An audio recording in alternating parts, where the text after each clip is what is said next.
Welcome to T1 academy. T1 academy క్లాసుల్లో భాగంగా Indian హిస్టరీకి సంబంధించిన ప్రీవియస్ ఇయర్స్ క్వశ్చన్స్ మనం డిస్కస్ చేస్తున్న విషయం మీకు అందరికీ తెలిసిందే. మరి అందులో భాగంగా already ancient India and medieval Indian హిస్టరీకి సంబంధించి టోటల్ అన్ని టాపిక్స్ మీద ప్రీవియస్ ఇయర్ క్వశ్చన్స్ చేసుకున్నాం. మరి advent of Europeans into India తోని మోడర్న్ హిస్టరీలో మనం ఎంటర్ కావడం జరిగింది. మరి ఈ రోజు the next topic that is British conquest of India. దీని మీద రీసెంట్ గా అడిగిన ప్రీవియస్ ఇయర్స్ క్వశ్చన్స్ మీద మనం డిస్కస్ చేసుకుందాం ఈ క్లాస్ లో. Okay, right. Now coming on to the first question for today, that is who among the following was the last governor of Bengal appointed by the Mughal emperor? కింద ఇచ్చిన నలుగురిలో Mughal emperor చేత appoint చేయబడిన బెంగాల్ యొక్క చిట్ట చివరి governor ఎవరు అని చెప్పి అడుగుతున్నాడు. క్వశ్చన్ చూడండి, బెంగాల్ యొక్క లాస్ట్ గవర్నర్ అని అడగలేదు, ముఘల్ ఎంపరర్ చేత ఎన్నిక అపాయింట్ చేయబడిన లాస్ట్ గవర్నర్ ఎవరు బెంగాల్ కి అని చెప్పి అడుగుతున్నాడు. Options: Sarfaraz Khan, B Murshid Quli Khan, C Alivardi Khan, D Shujauddin Muhammad Khan. మరి ఎవరండి? ఎవరు? ముర్షిద్ కులీ ఖాన్. ముర్షిద్ కులీ ఖాన్ ని 1717 లో ఫారూక్ సియార్, 1717 లో టైంలో ముఘల్ ఎంపరర్ ఈయననే కదా. ఎస్, ఫారూక్ సియార్. మరి ఫారూక్ సియార్ ఇతన్ని ముఘల్ గవర్నర్ గా బెంగాల్ కి అపాయింట్ చేయడం జరిగింది. మరి దాని తర్వాత కొన్ని రోజులకే అక్కడ Mughal empire central government weak గా ఉంది అని అర్థం చేసుకున్న ముర్షిద్ కులీ ఖాన్ ఏం చేశాడు? He declared independence. Similar like మన నిజాముల్ ముల్క్ లాగా. ఎలా? నిజాముల్ ముల్క్ కూడా ఆయనే బ్యాటిల్ ఆఫ్ షక్కర్గఢ గెలిచి రాజుగా ప్రకటించుకున్నాడు. బట్ మొత్తం డిసిషన్స్ అన్ని సొంతంగా తీసుకునేవాడు. బట్ నా రాజు మాత్రం ముఘల్ ఎంపరర్ అని చెప్పి ప్రకటించుకునేవాడు. ఓకే, సామంతుడు కన్నా కొంచెం ఎక్కువ, ఒరిజినల్ కింగ్ కన్నా కొంచెం తక్కువగా వ్యవహరించేవాడు నిజాముల్ ముల్క్. సిమిలర్లీ ముర్షిద్ కులీ ఖాన్ కూడా అలాగేనండి. ఓకే, మరి ముర్షిద్ కులీ ఖాన్ క్యాపిటల్ సిటీ ఏంటి? His capital city was Musheerabad కాదు, ముర్షిదాబాద్. మనకి ఇక్కడ హైదరాబాద్ లో ఉంది కదా, ఇదేమో ముర్షిదాబాద్. రీసెంట్ గా మన యూసఫ్ పఠాన్ ఉన్నాడు కదా, యూసుఫ్ పఠాన్ ఇదే ముర్షిదాబాద్ కాన్స్టిట్యుయెన్సీకి లోక్సభ ఎంపీగా ఎన్నిక కావడం జరిగింది. అందువల్ల ముర్షిదాబాద్ న్యూస్ లో ఉండే.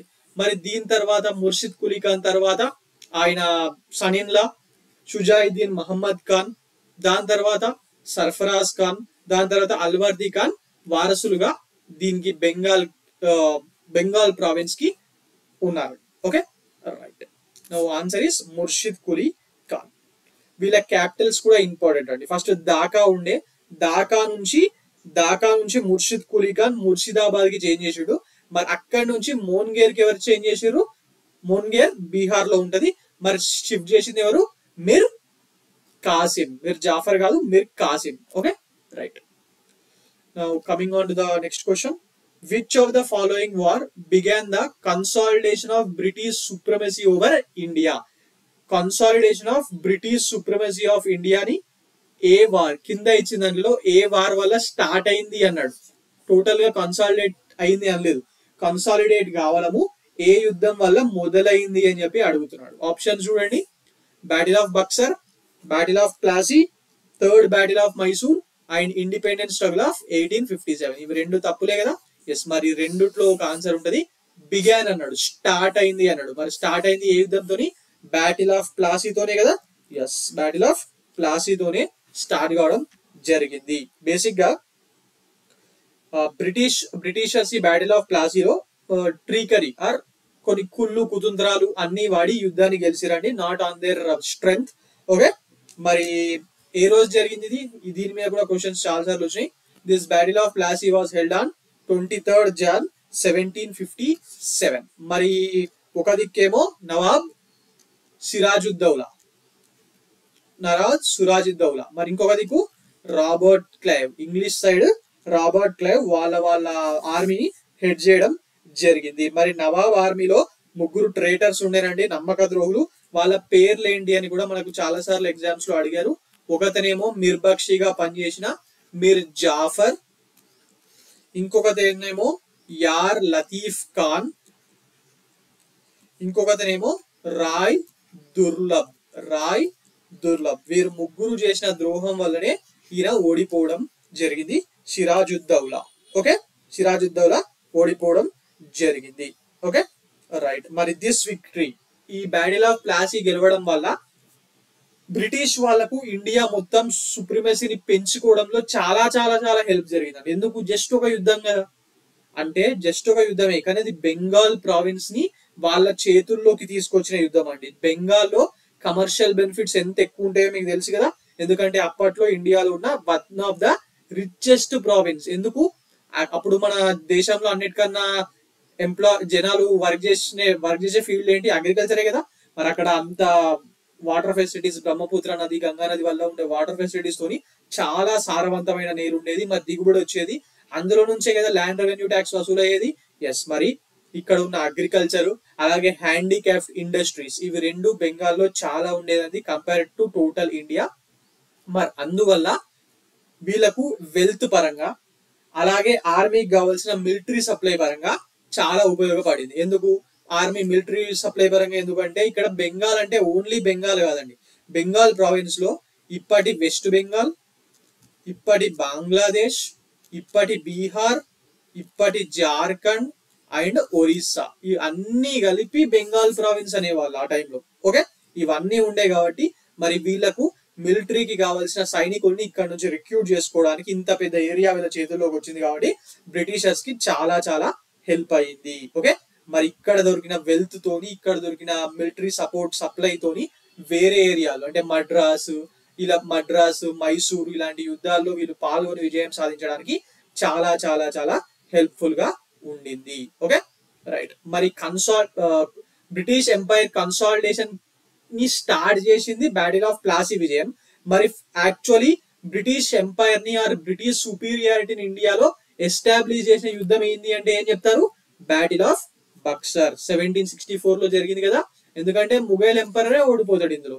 So finally battle of Buxar తోని వాళ్ళు ఇక్కడ సెటిల్ అయిపోయారు. దాని తర్వాత 150 years 200 years పాటు మనని పాలించడం జరిగింది. ఓకే, సో మనకి ఇప్పుడు ఈ క్వశ్చన్ ఆన్సర్ ఏంటి guys? Battle of Plassey. B is the correct answer. B is the correct answer. Okay, battle of Plassey, B is the correct answer అండి. Now coming on to the next question, who was the founder of the British Empire in India? Questions first easy నుంచి hard కి వెళ్లే విధంగా పెట్టబడ్డాయండి.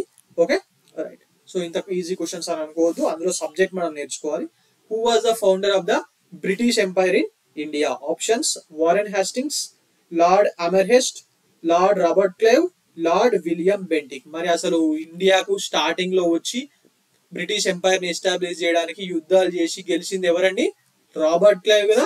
Yes, Robert Clive చాలా చిన్నతనంలోనే ఇండియాలో చాలా యుద్ధాలు, బ్యాటిల్ ఆఫ్ ప్లాసీ గెలవడంలో చాలా కీలక పాత్ర పోషించాడు. దాని తర్వాత బ్యాటిల్ ఆఫ్ బక్సర్ తర్వాత జరిగిన అలహాబాద్ ట్రీటీలో చాలా ముఖ్య పాత్ర పోషించాడు. So he's called as the founder of British empire in India. కానీ తర్వాత ఇంగ్లాండ్ వెళ్ళిన తర్వాత సూసైడ్ చేసుకొని చనిపోవడం జరిగింది Robert Clive. Okay, so answer is C అండి, option C. Now coming on to the next question, which of the following shifted his capital from Murshidabad to Mungir? Already ఇందాక first question మాట్లాడుతున్నప్పుడు చెప్పాను కదా. Yes, మరి Bengal nawabs ల capital cities మీద కూడా అక్కడక్కడ క్వశ్చన్స్ వచ్చాయి. మరి ఎవరు షిఫ్ట్ చేసిరు? ఆప్షన్ చూడండి: అల్వర్ది ఖాన్, సిరాజుద్దౌలా, మిర్ జాఫర్, మిర్ కాసిం. యూపీఎస్సి 2005 లో అడిగిన క్వశ్చన్. మరి చేసింది ఎవరు? మిర్ కాసిం. బేసిక్ గా అల్వర్ది ఖాన్ తర్వాత అక్కడ మోస్ట్ ఎఫిషియెంట్ సక్సెసర్ గా మిర్ కాసిమే కనిపించాడండి. బట్ స్టిల్ ఇతనికి ఇవ్వలేదు.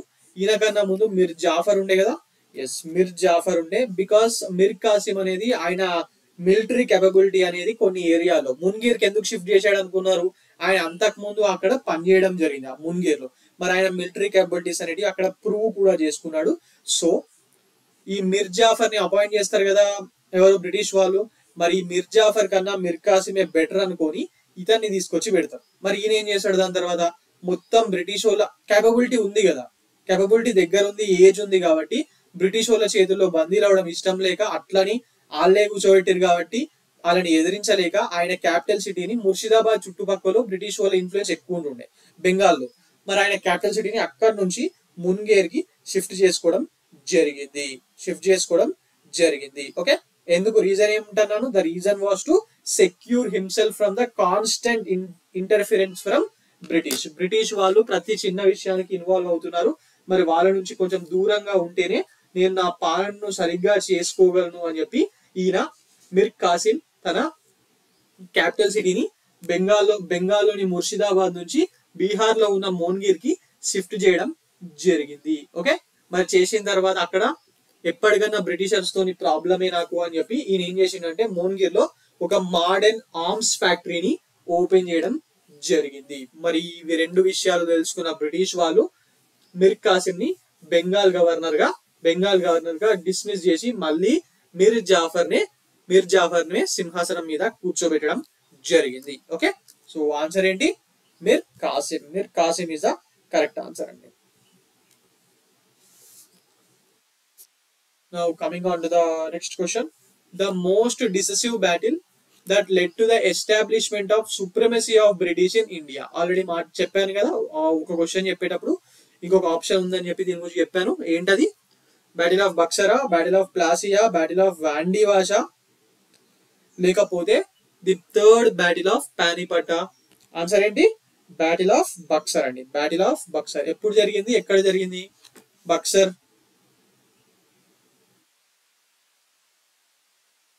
Battle of Buxar 22nd October 1764 లో జరిగిందండి. అలాగే బ్యాటిల్ ఆఫ్ ప్లాసీ ఎప్పుడు జరిగింది? Battle of Plassey 23rd June 1757. ఈ డేట్స్ కొన్నిసార్లు అడుగుతారని ఇంతకుముందు బాగా అడిగేటోళ్ళు, ఈ మధ్య కొంచెం తగ్గించారు కానీ చెప్పలేము. 1757 మొన్న గ్రూప్ 1 టీఎస్పీఎస్సీ గ్రూప్ 1 పేపర్ చూసిన తర్వాత స్టాట్స్ మీద మళ్ళీ ఎంతో కొంత అడుగుతున్నారని అర్థమైంది కదా.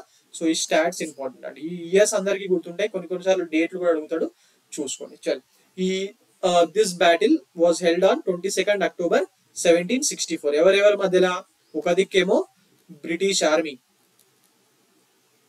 ఎవరు నాయకత్వం వహిస్తున్నారు? హెక్టర్ మున్రో వర్సెస్ ఎవరెవరికి మధ్యలో మరి బ్యాటిల్ ఆఫ్ బక్సర్? మిర్ కాసిం, అంటే ఈ బెంగాల్ గవర్నర్ ఉన్నదాన్ని తీసేసారు కదా అతను, plus Shah Alam to the Mughal emperor, plus ఇంకొక ఆయన ఎవరు? షుజావుద్దౌలా ఎవరు? నవాబ్ ఆఫ్ అవధ్ యొక్క నవాబ్ అండి ఈయన.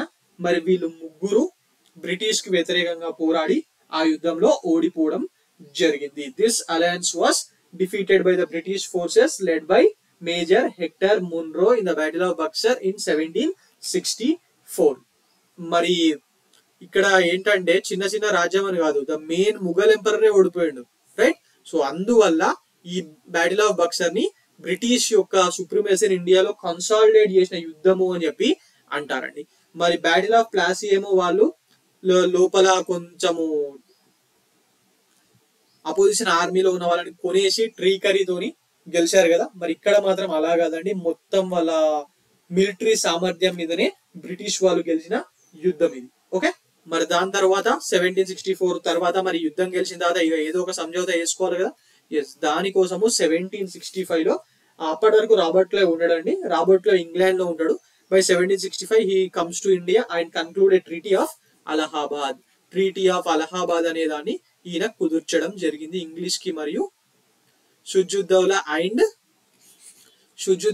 అండ్ మన బ్రిటిష్ ఎంపరర్ షా ఆలం ఉన్నాడు కదా, వాళ్ళిద్దరి మధ్య కుదుర్చడం జరిగింది. మరి ఈ ట్రీటీ ప్రకారం కొన్ని విషయాలు తీసుకొచ్చారు. That is new administration type system తీసుకొచ్చారు. That is dyarchy was introduced in Bengal.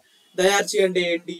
Dyarchy అంటే రెండు రకాల గవర్నెన్స్ అండి. ఒకటేమో దాని కింద దివానీ రైట్స్ అని, నిజామత్ రైట్స్ అని ఉంటాయి. దివానీ రైట్స్ అంటే రెవెన్యూ కలెక్షన్, రెవెన్యూ అడ్మినిస్ట్రేషన్ సంబంధించింది.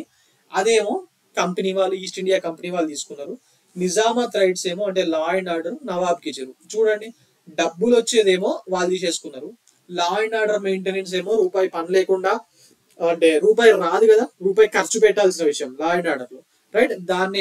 ఆ, దాన్నేమో నవాబ్స్ కి ఇచ్చేయడం జరిగింది. ఓకే, ఫస్ట్ టైం ఇక్కడే దయార్చి అనేది స్టార్ట్ అయిందండి.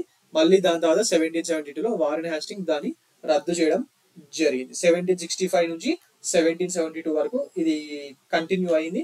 కాకపోతే దీనివల్ల లాభం ఏం జరగలేదండి, ఎందుకంటే ఈ టైంలోనే బెంగాల్లో 1770లో పెద్ద ఫెమైన్ వచ్చింది.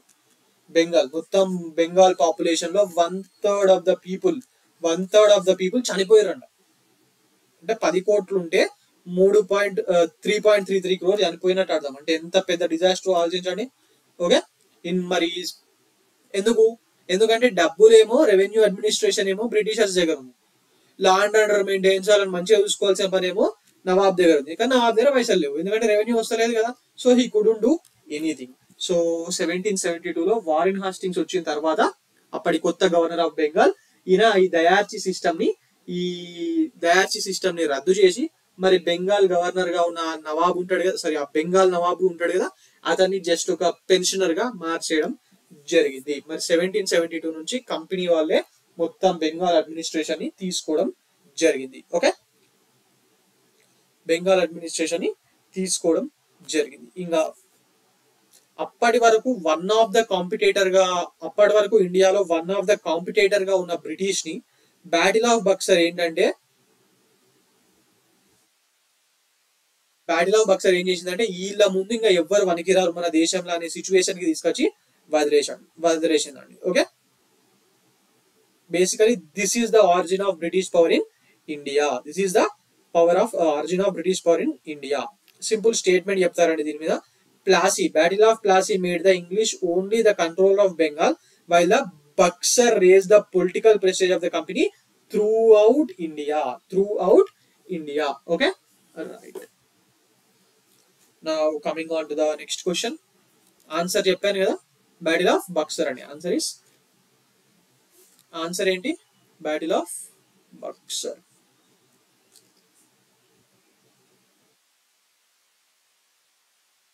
Battle of Buxar is the correct answer. Now coming on to the next question. Which one of the following rulers had granted Diwani to the East India Company? East India Company ki Diwani rights ఇచ్చిన ruler ఎవరు అని చెప్పి అడుగుతున్నాడు. Options చూడండి. ఫారూక్ సయ్యద్, షాలం 1, షాలం 2, సిజావుద్దౌలా. ఇందాక అనొచ్చు మీరు, sir వాళ్ళే దయార్చి సిస్టమ్ తెచ్చి వాళ్ళే దివాని తీసుకొని నిజామాబాద్ ని నవాబ్లకు ఇచ్చారు కదా, ఇంకా వాళ్ళకి ఇచ్చేది ఎవరు అని చెప్పి మీకు డౌట్ రావచ్చు. కాకపోతే treaty of Allahabad is only related to Bengal province అండి. ఇక్కడ మనము దివానీ రైట్స్ అనేటివి వాళ్ళు తీసుకున్నారు, కానీ దానికి ఒక అఫీషియల్ స్టాంప్ పడాలి కదా. మరి ఎవరిస్తారు ఆ official stamp? Nawab of Bengal తీయలేడు, ఎందుకంటే ఆయన జస్ట్ ఒక గవర్నర్ మాత్రమే కదా మొత్తం ముఘల్ ఎంపైర్స్ కి. సో అప్పటి ముఘల్ ఎంపరర్ అయిన షా ఆలం టూ ఇవ్వడం జరిగింది. ఎందుకు? After the treaty of Allahabad August 1765 Mughal emperor Shah Alam 2 ని బ్రిటిష్ వాళ్ళు వాళ్ళ కంపెనీ ప్రొటెక్షన్ కింద రక్షిస్తూ అలహాబాద్ లో ఉంచడం జరిగింది. ఓకే, మరి ఆయనకేమో అప్పటి వరకు నవాబాబాద్ చేతిలో ఉన్న అలహాబాద్ అండ్ కరా యొక్క రెవెన్యూకి ఆయనకి ఇచ్చారు. సో మరి దాని వల్ల ఎంపరర్ కన్విన్స్ అయ్యి he issued an order granting the company, that is English East India Company, the Diwani rights of Bengal, Bihar and Orissa. అంటే దీనివల్ల ప్రాక్టికల్ గా గ్రౌండ్ లో ఏం మారదండి, కాకపోతే అఫీషియల్ స్టాంప్ అన్నట్టు. ఇప్పుడు పార్లమెంట్ లో మనం ఏదైనా బిల్లు పెట్టి లోక్సభ రాజ్యసభ ఒప్పుకున్న తర్వాత ప్రెసిడెంట్ సిగ్నేచర్ పెడితే దానికి ఇంకొక వ్యాలిడేషన్ వస్తుంది కదా. ఎస్, ఇది కూడా అలాంటిదే. మరి ఆ టైంలో అంటే ఈ 1765 టైంలో బెంగాల్లో గవర్నర్ ఎవరు? ఇంగ్లీష్ ఈస్ట్ ఇండియా కంపెనీ తరఫున రాబర్ట్ క్లైవ్. బేసిక్ గా దిస్ ఎంపరర్ ఇచ్చిన order, Mughal emperor Shah Alam 2's order has legalize the political authority of the company in Bengal, Bihar, Orissa. Okay, మరి దాని తర్వాత బ్రిటిష్ రూల్ అనేది మొత్తం ఇండియా వైడ్ మెల్లమెల్లగా ఎక్స్టెండ్ అవుతూ వచ్చిందండి. మరి ఆ టైంలో బ్రిటిషర్ కి ఎంతో కొంత అపోజిషన్ చేసిన వాళ్ళు ఎవరు? మరాఠాస్. ముఘల్ ఎంపైర్ పడిపోతున్న కాలంలో రేజ్ అయింది ఫస్ట్ మరాఠాస్ అండి పీక్స్ కి, దాని తర్వాత బ్రిటిషర్స్. కాకపోతే బ్రిటిషర్స్ మన థర్డ్ బ్యాటిల్ ఆఫ్ పానీపట్ వల్ల మరాఠాస్ చాలా నష్టపోయారు. ఆఫ్ఘన్స్ ఏం లాభపడలేదు. కానీ ఆ యుద్ధంలో జరిగిన నష్టం వల్ల ఎవరైనా లాభపడ్డారంటే అది బ్రిటిషర్స్ అండి. Okay, right.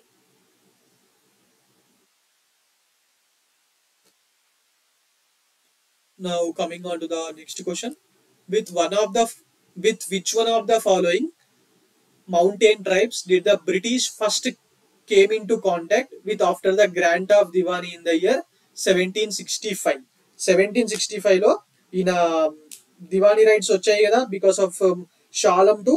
మరి దాని తర్వాత ఏ ట్రైబ్ వాళ్ళతోని మొట్టమొదటిసారిగా బ్రిటిష్ వాళ్ళకు కాంటాక్ట్ వచ్చింది అని చెప్పి అడుగుతున్నాడు. ఆప్షన్స్ చూడండి. గ్యారో, కాశీ, కూకీ, తిపేరా. బేసిక్ గా ఇవన్నీ ఎక్కడ కనిపిస్తాయి? Garo tribes, Khasi tribes, Kuki tribes, ఇవన్నీ నార్త్ ఈస్టర్న్ ఏరియాలో ట్రైబ్స్ కదా. ఎస్. మరి అప్పుడు ఈ 1765 లో దివానీ రైట్స్ వచ్చిన తర్వాత దాంట్లో భాగంగా బ్రిటిష్ వారికి సిల్హెడ్ డిస్టిక్ అంటే ఇప్పుడు బంగ్లాదేశ్ లో ఉంది కదా, ఆ సిల్హెడ్ డిస్టిక్ కి సంబంధించిన దివానీ రైట్స్ కూడా రావడం జరిగింది. మరి అప్పుడు అక్కడ ఉన్న ఒక officer he tried to link the Sylhet district with Gentia and Garo Hills area, Gentia and Garo Hills and Kasi Hills area by laying a road route after the Burma war. Burma తోని war జరుగుతుంది కదా Britishers కి.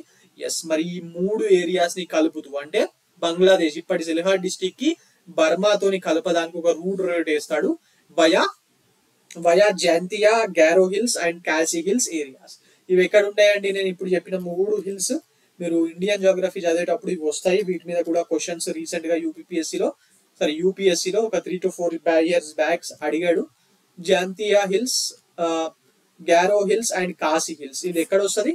Wear are they present? They are present in Meghalaya. మరి ఇక్కడ ఉండే tribes ఎవరు? Major tribes ఎవరు?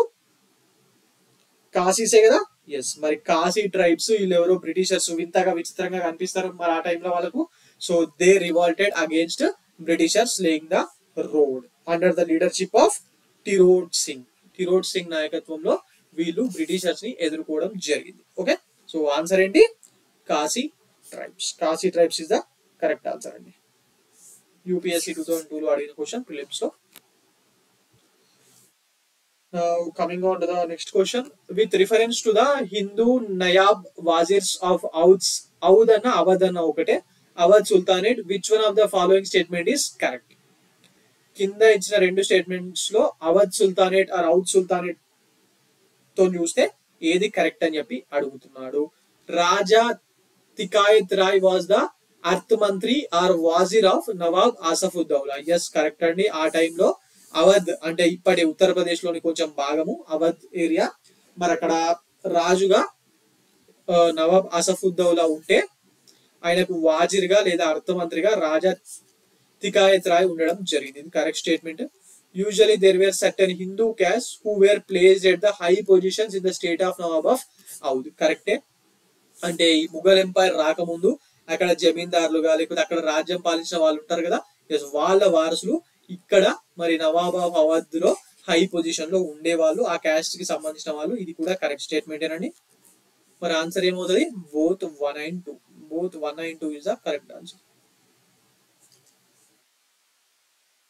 Coming on to the next question. Which one of the following is the correct chronological order of the battles fought in India in the 18th century? 18th century జరిగిన యుద్ధాల్లో chronological order చెప్పమని అడుగుతున్నాడు. 2005 లో అడిగారు. చూద్దాం మనకు ఇక్కడ ఏమేమి ఉన్నాయి.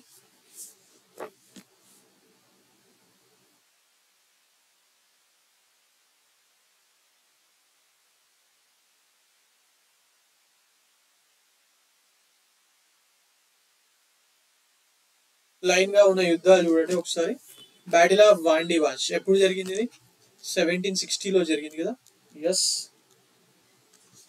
బ్యాటిల్ ఆఫ్ బక్సర్ ఇందాకే మాట్లాడుకున్నాం 1764. బ్యాటిల్ ఆఫ్ ప్లాసీ ఇందాకే మాట్లాడుకున్నాం 1757. బ్యాటిల్ ఆఫ్ అంబర్, బేసిక్ గా బ్యాటిల్ ఆఫ్ అంబర్ అన్నిటికన్నా ముందు జరిగిన యుద్ధం అండి. మీకు గుర్తుంటే ఎప్పుడు జరిగింది ఇది? బ్యాటిల్ ఆఫ్ అంబర్ అనేది కర్ణాటిక్ యుద్ధంలో భాగంగా జరిగిన యుద్ధం. కర్ణాటిక్ యుద్ధాలు బ్రిటిష్ వాళ్ళు ఇండియాకి వచ్చిన తర్వాత పాల్గొన్న మొట్టమొదటి యుద్ధాలు కదా. ఎస్. ఈ అంబర్, మన హైదరాబాదీ బిర్యానీ ఎంత ఫేమస్ తమిళనాడులో అలా అంబర్ బిర్యానీ అనేది ఫేమస్ అండి వాళ్ళకు. సో ఇది తమిళనాడులో ఉంది. బేసిక్ గా బ్యాటిల్ ఆఫ్ అంబర్ లో ఎవరెవరు ఫైట్ చేశారు? ముజఫర్ జంగ్, ముజఫర్ జంగ్ అంటే మన నిజాం ముల్క్ వారసుల్లో ఒకతను కదా, ఎస్ ఆయన, మరి చందా సాహిబ్ అండ్ ఫ్రెంచ్. ఓకే, వీళ్ళందరూ కలిపి అన్వరుద్దీన్, బ్యాటిల్ ఆఫ్ అంబర్ లో అన్వరుద్దీన్ ని ఓడిపోవడం జరిగింది. ఓకే, సారీ ఓడిపోయడం జరిగింది. Okay right. So battle of Ambur గురించి మీకు తెలియదు కాబట్టి కొంతమందికి తెలియకపోవచ్చు, అందుకే చెప్పాను. సో వేరే చూసుకుంటే బ్యాటిల్ ఆఫ్ ప్లాసీ ఇప్పటి వరకు డిస్కస్ చేసుకున్నాం, బ్యాటిల్ ఆఫ్ బక్సర్ డిస్కస్ చేసుకున్నాం, బ్యాటిల్ ఆఫ్ వాండివాష్. బ్యాటిల్ ఆఫ్ వాండివాష్ 1760లో ఎవరెవరి మధ్యలో జరిగింది? This was held between French and British forces మధ్య జరిగిందండి. Basically French was defeated by the British. Okay, మరి అప్పుడు బ్రిటిష్ ఆర్మీ యొక్క లీడర్ సర్ ఐర్ కోట్ ఈయన ఫ్రెంచ్ ఆర్మీని ఓడిపేసి గెలిపించడం జరిగింది. సో మరి ఆర్డర్ చూసుకుంటే క్రోనాలజికల్ ఆర్డర్ 1749 అంటే ఫస్ట్ మనకు బ్యాటిల్ ఆఫ్ అంబర్ ఫస్ట్ ఉన్నది కావాలి. చూడండి ఇక్కడ ఉందో, ఇవి రెండు తప్పు. బ్యాటిల్ ఆఫ్ అంబర్ ఫస్ట్ ఇక్కడ ఉన్నాయి, బ్యాటిల్ ఆఫ్ అంబర్ తర్వాత బ్యాటిల్ ఆఫ్ ప్లాసీ కావాలి. Yes, option B is the correct answer అండి. Option B is the correct answer. Battle of Ambur గురించి కొంచెం డీటెయిల్స్ ఒకసారి చూసుకోండి, ఎందుకంటే ఇది కర్ణాటిక్ వార్ కి సంబంధించిన విషయం. మరి కర్ణాటిక్ వార్ సపరేట్ సిలబస్ లో మెన్షన్ చేశారు కాబట్టి మనకు ఎగ్జామ్స్ లో అడిగే అవకాశం ఉంటుంది, దాని మీద క్వశ్చన్ వచ్చే అవకాశం, డైరెక్ట్ క్వశ్చన్ వచ్చే అవకాశం కూడా ఉంటుందండి. Carnatic wars are very important అండి. కర్ణాటిక్ వార్స్ అన్న ఆంగ్లో ఫ్రెంచ్ వార్స్ అన్న ఒక్కటే. ముఖ్యంగా ఈ బ్యాటిల్ ఆఫ్ అంబర్ అనేది ఫస్ట్ కర్ణాటిక్ వార్ లో భాగంగా వస్తుంది. Okay right. Now coming on to the next question, which one of the following pair is correctly matched? 4 pairs ఇచ్చాడు, అందులో ఏది కరెక్ట్ అన్నాడు. ఓకే, యుద్ధాల పేర్లు ఇచ్చి ఎవరి మధ్య యుద్ధం జరిగింది, ఎవరు హ్యాండిల్ చేశారు అనేది ఇచ్చాడు. చూద్దాం ఇప్పుడు. ఫస్ట్ బ్యాటిల్ ఆఫ్ బక్సర్ 1764 కదా. మరి ఎవరెవరి మధ్యలో జరిగింది? మిర్జాఫర్ అండ్ క్లైవ్ మధ్యలో జరిగిందా? మిర్జాఫర్ వీళ్ళ నమ్మిన బంటు, ఆయన ఎందుకు యుద్ధం చేస్తాడు? అసలు వీళ్ళిద్దరికి సంబంధం లేదు. బేసిక్ గా it was fought between battle of Buxar, Mir Kasim, Shujauddaula, Shah Alam two and British forces which were led by Hector Munro. Battle of Buxar జరుగుతున్నప్పుడు రాబర్ట్ క్లైవ్ ఇంగ్లాండ్ లో ఉన్నాడు, ఇక్కడ లేడు. ఓకే, చెప్పాను కదా battle of Buxar is regarded as the first decisive military success of English East Indian company in India అని. Yes, so మరి ఇది తప్పు కదా. Yes, next battle of Wandiwash French కి ఈస్ట్ ఇండియా కంపెనీ మధ్యలో జరిగింది. ఇందాక లాస్ట్ అదే మాట్లాడుకున్నాం కదా. So this is the correct answer. Battle of Chillianwala Dalhousie versus Marathi అంటున్నాడు, మరి కరెక్టా? కాదండి.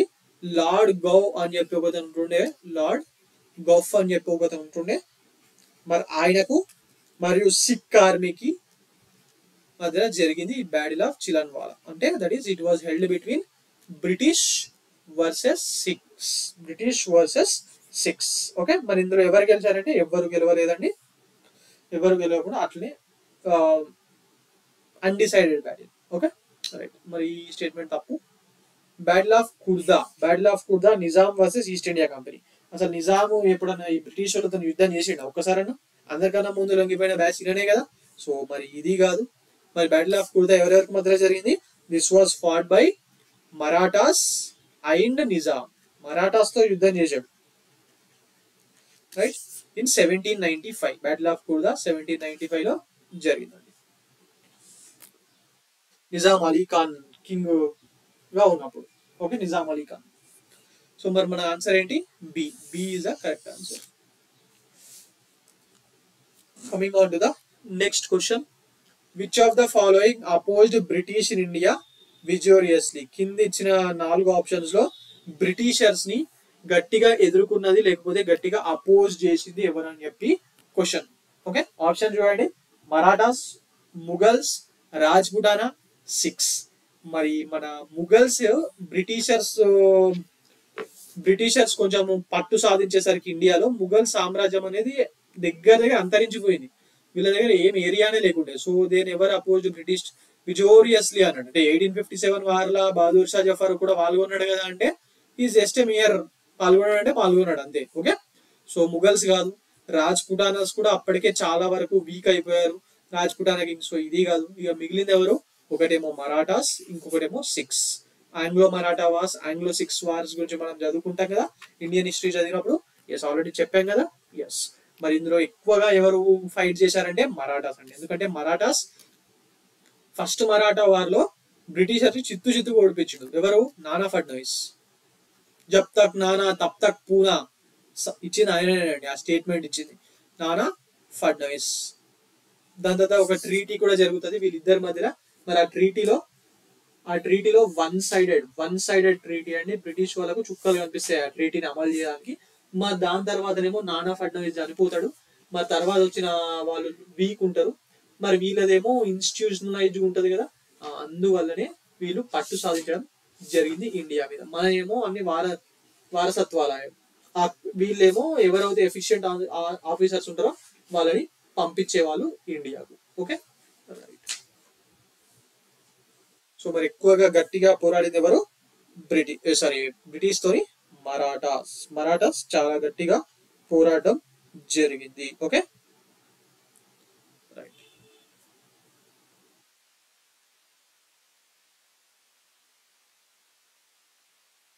ఫస్ట్ ఆంగ్లో మరాఠా వార్ తర్వాత జరిగిన ట్రీటీ ఏంటి? Treaty of Salbai. రైట్. దాని తర్వాత నానా ఫెడ్నవీస్ చనిపోయిన తర్వాత వీళ్ళ మరాఠాస్ లో 5 రాజవంశాలు ఉంటాయి కదా, వాళ్ళ మధ్యలో గొడవలు జరిగేసరికి పీష్వా వీక్ అయిపోయిండు. పీష్వా వీక్ అయిపోయిన తర్వాత ఆయన సబ్సిడరీ అలయన్స్ సైన్ చేశాడు బ్రిటిష్ తోని 1802 లో. అట్లా మెల్లగా బ్రిటిష్ పారమౌంటసీ ఆర్ సుప్రిమసీ అనేది ఇండియాలో పెరగడం జరిగింది. ఫైనల్ మరాఠా వార్ 1818 లో జరిగింది. అక్కడికి మరాఠాస్ అయిపోయింది. Okay, right. Coming on to the next question. The kingdom of Ranjit Singh included in. ఇప్పటి వరకు మనము మాట్లాడుకున్నదంతా బ్రిటిష్ బెంగాల్లో చేసిన యుద్ధాలు, బ్రిటిష్ వాళ్ళ సుప్రమసీకి సంబంధించింది. ఇక ఇప్పటి నుంచి బ్రిటిష్ రాజ్యము, బ్రిటిష్ వర్సెస్ 6 జరిగిన యుద్ధాలు, అలాగే మైసూర్ లో జరిగిన యుద్ధాల మీద వెళ్ళి క్వశ్చన్స్ వస్తాయి. Okay, right. Coming on to the question. The kingdom of Ranjit Singh included in. ఈ 4 ప్లేసెస్ లో రంజిత్ సింగ్ రాజ్యంలో ఉన్న ఏరియాస్ ఏవి అని చెప్పి అడుగుతున్నాడు. బేసిక్ గా రంజిత్ సింగ్ రాజ్యం అంటే ఓల్డ్ పంజాబ్ ప్రావిన్స్ మొత్తం అండి. ఓల్డ్ పంజాబ్ ప్రావిన్స్ అంటే ఇండియాలో ఇప్పుడున్న పంజాబ్, హర్యానా, హిమాచల్ ప్రదేశ్, కశ్మీర్, ఇప్పుడు పాకిస్తాన్ లో ఉన్న పంజాబ్. పాకిస్తాన్ లో పంజాబ్ ప్రావిన్స్ ఉంటది కదా. ఎస్, ఇవన్నీ కూడా ఆయన కిందకే వచ్చేటి. ఓకే, మరి ఇక్కడ చూడండి ఏమున్నాయి. ఢిల్లీ రాదు, కాబూల్ రాదు, ఇది ఆఫ్ఘనిస్తాన్. మక్రాన్ రాదు, మక్రాన్ కోస్ట్ అంటే ఆ బలూచిస్తాన్ అటు సైడ్ ఉంటది. మరి ఇక మిగిలింది ఏంటి? శ్రీనగర్. సో ఆన్సర్ ఏంటి? శ్రీనగర్. రంజిత్ సింగ్ ఏ మిస్సిల్ కి చెందినవాడు? He belongs to the basic గా హీస్ ద చీఫ్ ఆఫ్ సుకర్చకియా మిసిల్ కి చెందిన వాడిని. అక్కడ చాలా మిసిల్స్ అనే కాన్సెప్ట్ ఉంటది కదా మీరు చూసుకున్నప్పుడు. ఎస్, అండ్ ఈయన దాంట్లో పెషావర్ కూడా ఉంటదండి. సో ఎంటైర్ ఆ పాకిస్తాన్ ఏరియా ఉంది కదా, ఇప్పటి పాకిస్తాన్ ఏరియా, ముల్తాన్, పెషావర్, అవిటిని కూడా ఆయన అనెక్స్ చేస్తాడు. Okay, right. So now coming on to the next question. Who among the following has said God intended me to look upon all religions with one eye, that is why he took away the light from the other. దేవుడు నన్ను అన్ని రాజ్యాలను సమానంగా చూడాలి, ఒకటే కంటితో చూడాలి సమానంగా అని చెప్పి అనుకున్నాడు. అందుకోసమే నా ఇంకొక కన్ను తీసేశాడు, ఇంకొక కనిలో చూపు తీసేశాడు అని చెప్పి అన్నది ఎవరు? ఆప్షన్ చూడండి. Maharaja Ranjit Singh, Maharaja Sher Singh, Maharaja Duleep Singh, none of them. ఎవరు? మహారాజా రంజిత్ సింగ్ అని. ఎందుకు ఈ స్టేట్మెంట్ ఇచ్చాడంటే ఆయనకు ఒకటే కన్ను ఉండేదండి, 2 కన్నులు ఉండేవి కాదు, ఆయనకు ఒకటే కన్ను ఉండేది. మహారాజా రంజిత్ సింగ్. ఓకే, బేసికలీ మహారాజా రంజిత్ సింగ్ గురించి చెప్పాలంటే ఈయన మహాసింగ్ అనే అతనికి పుట్టాడు. ఆయన అప్పటికే ఆ చెహక్కర్ మిసిల్ గురించి మాట్లాడాం కదా ఇందాక. సుకర్చకియా మిసిల్ దాని యొక్క హెడ్ ఆయన. మరి ఆయన కొడుకే మన Ranjit Singh. He was born in 1788 Gujranwala. ఈ గుర్జాన్వాలా ఇప్పుడు పాకిస్తాన్ లో ఉంది. ఓకే, ఎస్, మరి రంజిత్ సింగ్ ఆయన టైంలో రాజ్యాన్ని విస్తరించడంలో భాగంగా లాహోర్ ని ఆక్రమించాడు, అమృత్సర్ ని, అలాగే ఫరీద్ కోట్ ని, అంబాలాని ఇలా అనేక చేస్తూ ఉండాడు.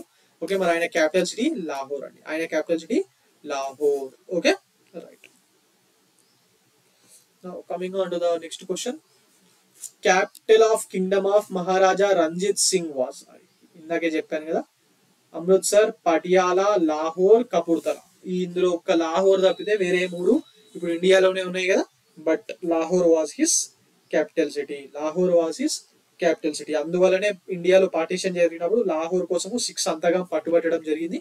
మరి వాళ్ళ ఎక్కువ మంది అక్కడనే ఉండేవాళ్ళు కదా. ఇప్పుడు సిక్ రాజ్యము సిక్కిజం తోని లింక్ అయి ఉండే మహారాజా రంజిత్ సింగ్ రాజ్యం. మరి లాహోర్ క్యాపిటల్ సిటీగా ఆయన పాలించాడు కాబట్టి మెజారిటీ ఆఫ్ 6 అక్కడే ఉండేవాళ్ళని. అక్కడే ఉండే వాళ్ళు. ఓకే, బేసిక్ గా లాహోర్ ని 1799 లో ఆక్రమించుకొని ఈయన అనెక్స్ చేసి దానికి క్యాపిటల్ గా లాహోర్ ని క్యాపిటల్ గా ఉంచుకున్నాడు. Okay, right. Coming on to the next question. At which place did Raja Ranjit Singh set up the అదాలతై అలా? అదాలతై అలా అంటే ఏం లేదండి, ఇప్పుడు మనకు సుప్రీం కోర్ట్ ఉంటది కదా అట్లా అన్నట్టు. సుప్రీం కోర్టులో ఏం చేస్తాము, హైకోర్టు నుంచి వచ్చే రివ్యూ పిటిషన్స్ ని, లేకపోతే కాన్స్టిట్యూషన్ కి సంబంధించిన ఇంటర్ప్రిటేషన్ సంబంధించిన విషయాల్ని డైరెక్ట్ వినడం ఇలాంటివి చేస్తారు కదా. అదాలత్ అలా కూడా అంతేనండి. డిస్ట్రిక్ట్ కోర్ట్స్ లో అప్పుడు ప్రావిన్సెస్ అనేవాళ్ళు కదా స్టేట్స్ ని, ఆ ప్రావిన్సెస్ లో ఉన్న కోర్ట్స్ లో ఉన్న విషయాల్ని అపీల్ కి ఎవరైనా రావాలనుకుంటే అదాలత్ అలాకి వెళ్లే వాళ్ళు. మరి ఇది ఎక్కడ ఉంటది? ఆటోమేటిక్ గా కింగ్ యొక్క హెడ్ క్వార్టర్ లోనే కదా, క్యాపిటల్ సిటీలోనే కదా. సో ఆన్సర్ ఏంటి? Lahore. Lahore is the correct answer అండి. Coming on to the next question. Ranjit Singh got famous Kohinoor diamond from. Ranjit Singh కి ఈ కోహినూర్ డైమండ్ ని ఎవరు తెచ్చిచ్చారు అని చెప్పి అడుగుతున్నాడు. ఆప్షన్స్: షా షుజా, దోస్త్ మహమ్మద్, జమాన్ షా, షేర్ అలీ. మరి ఎవరు తెచ్చిచ్చారండి? మీకు తెలుసు కదా ఎవరు తెచ్చిచ్చారు. కోహినూర్ డైమండ్ ట్రావెల్ చేసి ఎక్కడ పోయింది? అహ్మద్ షా అబ్దాలి వచ్చినప్పుడు పట్టుకపోతాడు కదా. ఎస్, మరి అహ్మద్ షా అబ్దాలి వచ్చినప్పుడు పట్టుకపోతాడు కాబట్టి మరి దాని తర్వాత అహ్మద్ షా అబ్దాలి వారసులు ఉంటారు కదా. 1773లో అహ్మద్ షా అబ్దాలి చనిపోతాడండి. మరి దాని తర్వాత అక్కడ ఏరియాలో 6 ఉంటారు కదా, వాళ్ళందరూ ఈయన టెరిటరీ ఈయన సామ్రాజ్యం నుంచి దూరం జరిగి మెల్లమెల్లగా వాళ్ళ రాజ్యాన్ని ఎస్టాబ్లిష్ చేసుకున్నారు. మరి 1773 నుంచి 1800 మధ్య. మరి 1800లో ఆయన మహమ్మద్ షా అబ్దాలి ఉండే కదా, ఆయన వారసుడుగా ఆయన మనుమడు షా షుజా అధికారంలోకి వస్తాడండి. కాబూల్ సింహాసనం మీద ఆయన్ని కూర్చోబెడతారు. But Shah Mohammad he is the brother of Shah Shuja. అప్పట్లో వారసత్వ యుద్ధాలు జరిగేవి కదా. ఈయన అధికారాన్ని అంగీకరించకుండా నేనే రాజవుతా అని చెప్పి యుద్ధం చేయడానికి పోతాడు. మరి ఆ టైంలో షా షుజాకు రంజిత్ సింగ్ హెల్ప్ చేశాడండి. అట్లా హెల్ప్ చేయడం వల్ల షా షుజా దానికి హెల్ప్ చేసినందుకు గాను కోహినూర్ డైమండ్ ని రంజిత్ సింగ్ కి ఇవ్వడం జరిగింది. Okay, so answer is Shah Shuja. We go to the next question. Which one of the following statement is correct about Dalip Singh? ఎవరైనా the last Maharaja of Punjab కదా. ఎస్, మరి దలీప్ సింగ్ గురించి 4 స్టేట్మెంట్లు ఇచ్చాడు. ఇందులో ఏది కరెక్ట్ అని చెప్పి అడుగుతున్నాడు. ఈయన ప్యారిస్ లో చనిపోయాడు. Yes, correct. ఎందుకంటే ఇతన్ని ఆంగ్లో సిక్ వార్ అయిన తర్వాత ఈయన ఇంగ్లాండ్ కి డిపోర్ట్ చేస్తారు కదా. ఎస్, మరి ఈయన ప్యారిస్ లో చనిపోయాడు అనేది నిజమే. He was cremated at Nasik. ఎందుకు? గురు గోబింద్ సింగ్ లాస్ట్ ఇక్కడనే కదా చనిపోయింది. మరి ఇక్కడ క్రిమేట్ చేసిరా? కాదు, నాసిక్ ఏమీ తీసుకురాలేదు. ఈయన ఎక్స్ కింగ్ ఆఫ్ పంజాబ్. ఈయనని అక్కడనే ప్యారిస్ లోనే అక్కడ లండన్ లోనే ఈయనని క్రిమేట్ చేయడం జరిగింది. ప్యారిస్ కి ఏమైనా టూర్ కి వెళ్ళి ఉంటాడు, ఏదైనా పని మీద వెళ్ళి ఉండొచ్చు. దాని తర్వాత లండన్ లోనే ఆయన ఉండేవాడు కాబట్టి అక్కడనే క్రిమేట్ చేయడం జరిగింది. He never renounced the Sikh faith. లేదంటే ఈయన క్రిస్టియానిటీకి కన్వర్ట్ అయ్యాడు అని చెప్పి కొన్ని హిస్టోరియన్స్ బుక్స్ లో రాయడం జరిగింది. సో ఇది కూడా తప్పుడు statement. He never visited Russia. లేదు, he visited Russia. Okay, so ఇది కూడా తప్పుడు స్టేట్మెంట్. ఇది ఒక్కటే correct statement. Right, so answer is A. Who emerge. ఈయన మీద ఇంకో స్టేట్మెంట్ కూడా ఉంటుందండి. ఈయన ఇంగ్లాండ్ లో రాణి దగ్గర మళ్ళీ ఒకసారి చాలా సంవత్సరాల తర్వాత ఈ కోహినూర్ డైమండ్ ఉంది కదా, దాన్ని చూడడం జరిగింది అని చెప్పి కూడా కొన్ని కొన్ని స్టేట్మెంట్స్ లో ఈయన గురించి ఇస్తారు. Okay, right. Now coming on to the next question, who emerged victorious in the first Anglo-Mysore War? Who emerged victorious in the first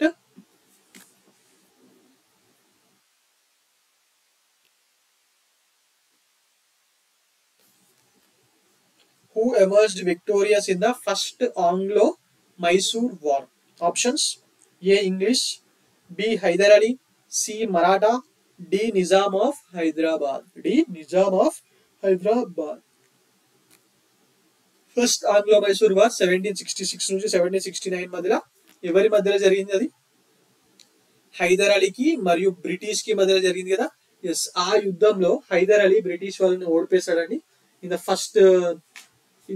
first Anglo Mysore war Hyder అలీకి మరి బ్రిటిష్ తరపున లార్డ్ మెకాట్నీ అనే ఒకతను పాల్గొంటాడు. లార్డ్ మెకాట్నీ మరి Hyder Ali defeated the British forces.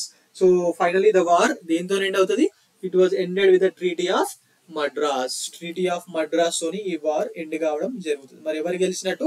Hyder Ali. Hyder Ali the king of Mysore, Wodeyars దగ్గర first మిలిటరీలో పనిచేసి దాని తర్వాత రాజ్యాన్ని ఆక్రమించుకుంటాడు కదా హైదర్ అలీ. ఎస్, మరి ఆయన చేతిలో బ్రిటిష్ వాళ్ళు ఓడిపోవడం జరిగింది. Okay, right.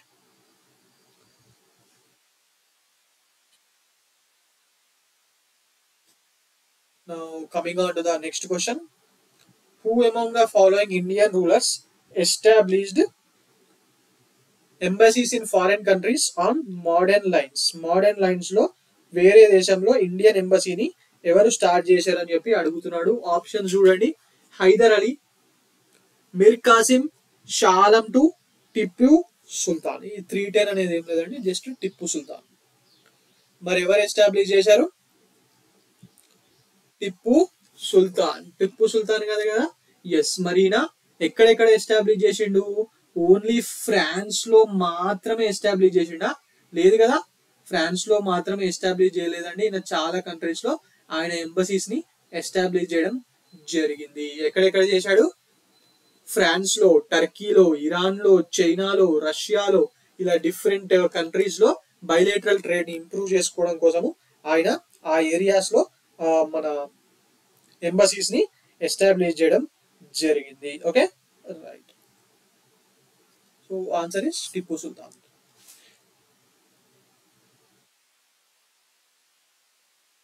Next question, who among the following established a modern armory in Dindigul? Dindigul Mysore లో ఉంటది, మన హైదరాబాద్ దగ్గర ఉన్నది దుండిగల్ అండి, అది వేరే. మల్లారెడ్డి కాలేజ్ ఉండే ఏరియా ఉంటది కదా, ఆ దుండిగల్ అది వేరే, ఇది దిండిగల్. మన తెలంగాణ ఫారెస్ట్ అకాడమీ కూడా ఈ దుండిగల్లోనే ఉంటది కదా. Yes, this is other Dindigul. 1755 లో దిండిగల్లో కొత్త ఆర్మరీని ఎవరు ఎస్టాబ్లిష్ చేశారని అంటున్నాడు. మైసూర్ లో ఉంది. సో మీకు ఇక్కడ 1755 లో అసలు అధికారంలో ఉన్నది ఎవరు? అది తెలిస్తేనే మనకు ఆన్సర్ తెలిసిపోతుంది. 1755 లో అధికారంలో ఉన్నది ఎవరు? హైదర్ అలీ కదా. ఎస్, మరి 1755 ఆ టైంలో అంటే అధికారంలో లేకపోయినా పవర్ఫుల్ అప్పటికే. ఓకే, మరి ఆయన ఆ టైంలో దీన్ని ఎస్టాబ్లిష్ చేయడం జరిగింది. Hyder Ali has established a modern armory in Dindigal by 1755. Okay, right. Basic గా ఫస్ట్ మైసూర్ కంట్రోల్ లో దిండిగల్ ఉండేది కాదు. బట్ మైసూర్ ఆర్మీ దిండిగల్ ని 1742 లో కాన్కర్ చేయడం జరిగింది. మరి 1755 లో అప్పటి మైసూర్ కింగ్ వోడియార్ ఈ హైదర్ అలీని దిండిగల్లో సిచ్యువేషన్ ని హ్యాండిల్ చేయడానికి పంపిస్తాడు. అక్కడ ఉండి అక్కడ అంత కంట్రోల్లో ఉంచు అని చెప్పి పంపిస్తాడు. మరి దాని తర్వాత హైదర్ అలీ వెళ్ళి దిండిగల్కి వెళ్ళి అక్కడ సిచ్యువేషన్ అంతా కంట్రోల్ చేసి ఈ converted this fort into a sepoy post గా కన్వర్ట్ చేయడం జరిగింది. మరి లేటర్ ఆన్ ఈయన 1761 లో ఆయననే అధికారంలోకి వస్తాడు కదా. ఎస్, సో ఆన్సర్ ఏంటి? Hyder Ali. Match the following treaties ఇచ్చాడు, 4 ట్రీటీస్ ఇచ్చాడు. అవి ఏ ఇయర్ తో ఉన్నాయో లింక్ చేయమని అడుగుతున్నాడు. సో చూడండి, ట్రీటీ ఆఫ్ అలహాబాద్ ఆల్రెడీ మాట్లాడుకున్నాం. ఎప్పుడని చెప్పాను? ట్రీటీ ఆఫ్ అలహాబాద్ 1765 కదా. ఎస్, ఎవరెవరికి మధ్యలో జరిగింది? Shujauddaula, Shah Alam two and Mir Kasim, right, versus British. Next treaty of Mangalore ఎప్పుడు జరిగింది? 1784. ట్రీటీ ఆఫ్ సాల్బాయ్ గురించి ఇందాకే మాట్లాడుకున్నాం కదా, 1782, రైట్. మరి ఇక మిగిలినది treaty of Madras 1769. So answer ఏమవుతుంది? A4, B2, C1 and D3. D is 300, 4 to 1 3. So answer ఏంటి? Option C. Option C is the correct answer. Which of the following is correctly matched అంటున్నాడు. 4 స్టేట్మెంట్స్ ఇచ్చి అందులో ఏది correct match అయింది అంటున్నాడు. ఈ wars concepts మీద క్వశ్చన్స్ కామన్ అండి, బాగా ఇస్తారు. First Anglo Mysore war, Hyder Ali was defeated అంట. ఆంగ్లో మైసూర్ వార్ లో ఫస్ట్ హైదర్ అలీ డిఫీట్ అయిందా? లేదు కదా. 1766 to 1769 హైదర్ అలీ బ్రిటిష్ ని ఓడిపేసిండు, రైట్. సో ఇది తప్పు. ట్రీటీ ఆఫ్ మద్రాస్ చేసుకున్నారు కదా ఓడిపోయిన తర్వాత బ్రిటిష్ వాళ్ళు హైదర్ అలీతోని. Yes, second Anglo Mysore war. మరి సెకండ్ ఆంగ్లో మైసూర్ వార్ లో Hyder Ali defeated the British.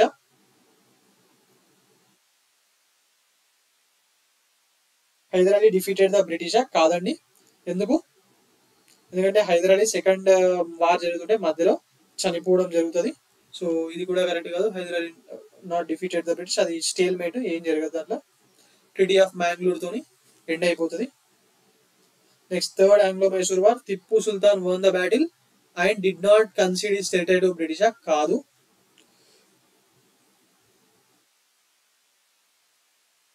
ఏం జరుగుతుంది థర్డ్ ఆంగ్లో మైసూర్ వార్ లో? గుర్తుందా? టిప్పు సుల్తాన్ ఓడిపోతాడండి. టిప్పు సుల్తాన్ ఆ యుద్ధంలో ఓడిపోవడం జరిగింది. ఎందువల్ల ఓడిపోతాడు? ఒక దిక్కేమో టిప్పు సుల్తాన్ ఒక్కడే యుద్ధం చేస్తూ ఉంటాడు. టర్కీకి ఫ్రాన్స్ కి ఎంబసీస్ పంపిస్తాడు కదా, మరి వాళ్ళ సపోర్ట్ అడుగుతాడు. టర్కీ వాళ్ళది, ఫ్రాన్స్ వాళ్ళది. మరి వాళ్ళు ఏమో సపోర్ట్ కి రారు. ఇక్కడ బ్రిటిషర్స్ కేమో నిజాము, పేష్వా, వీళ్ళు బ్రిటిష్ ముగ్గురు కలిపి ట్రిపుల్ అలయన్స్ తోని టిప్పు సుల్తాన్ మీదకి వస్తారు.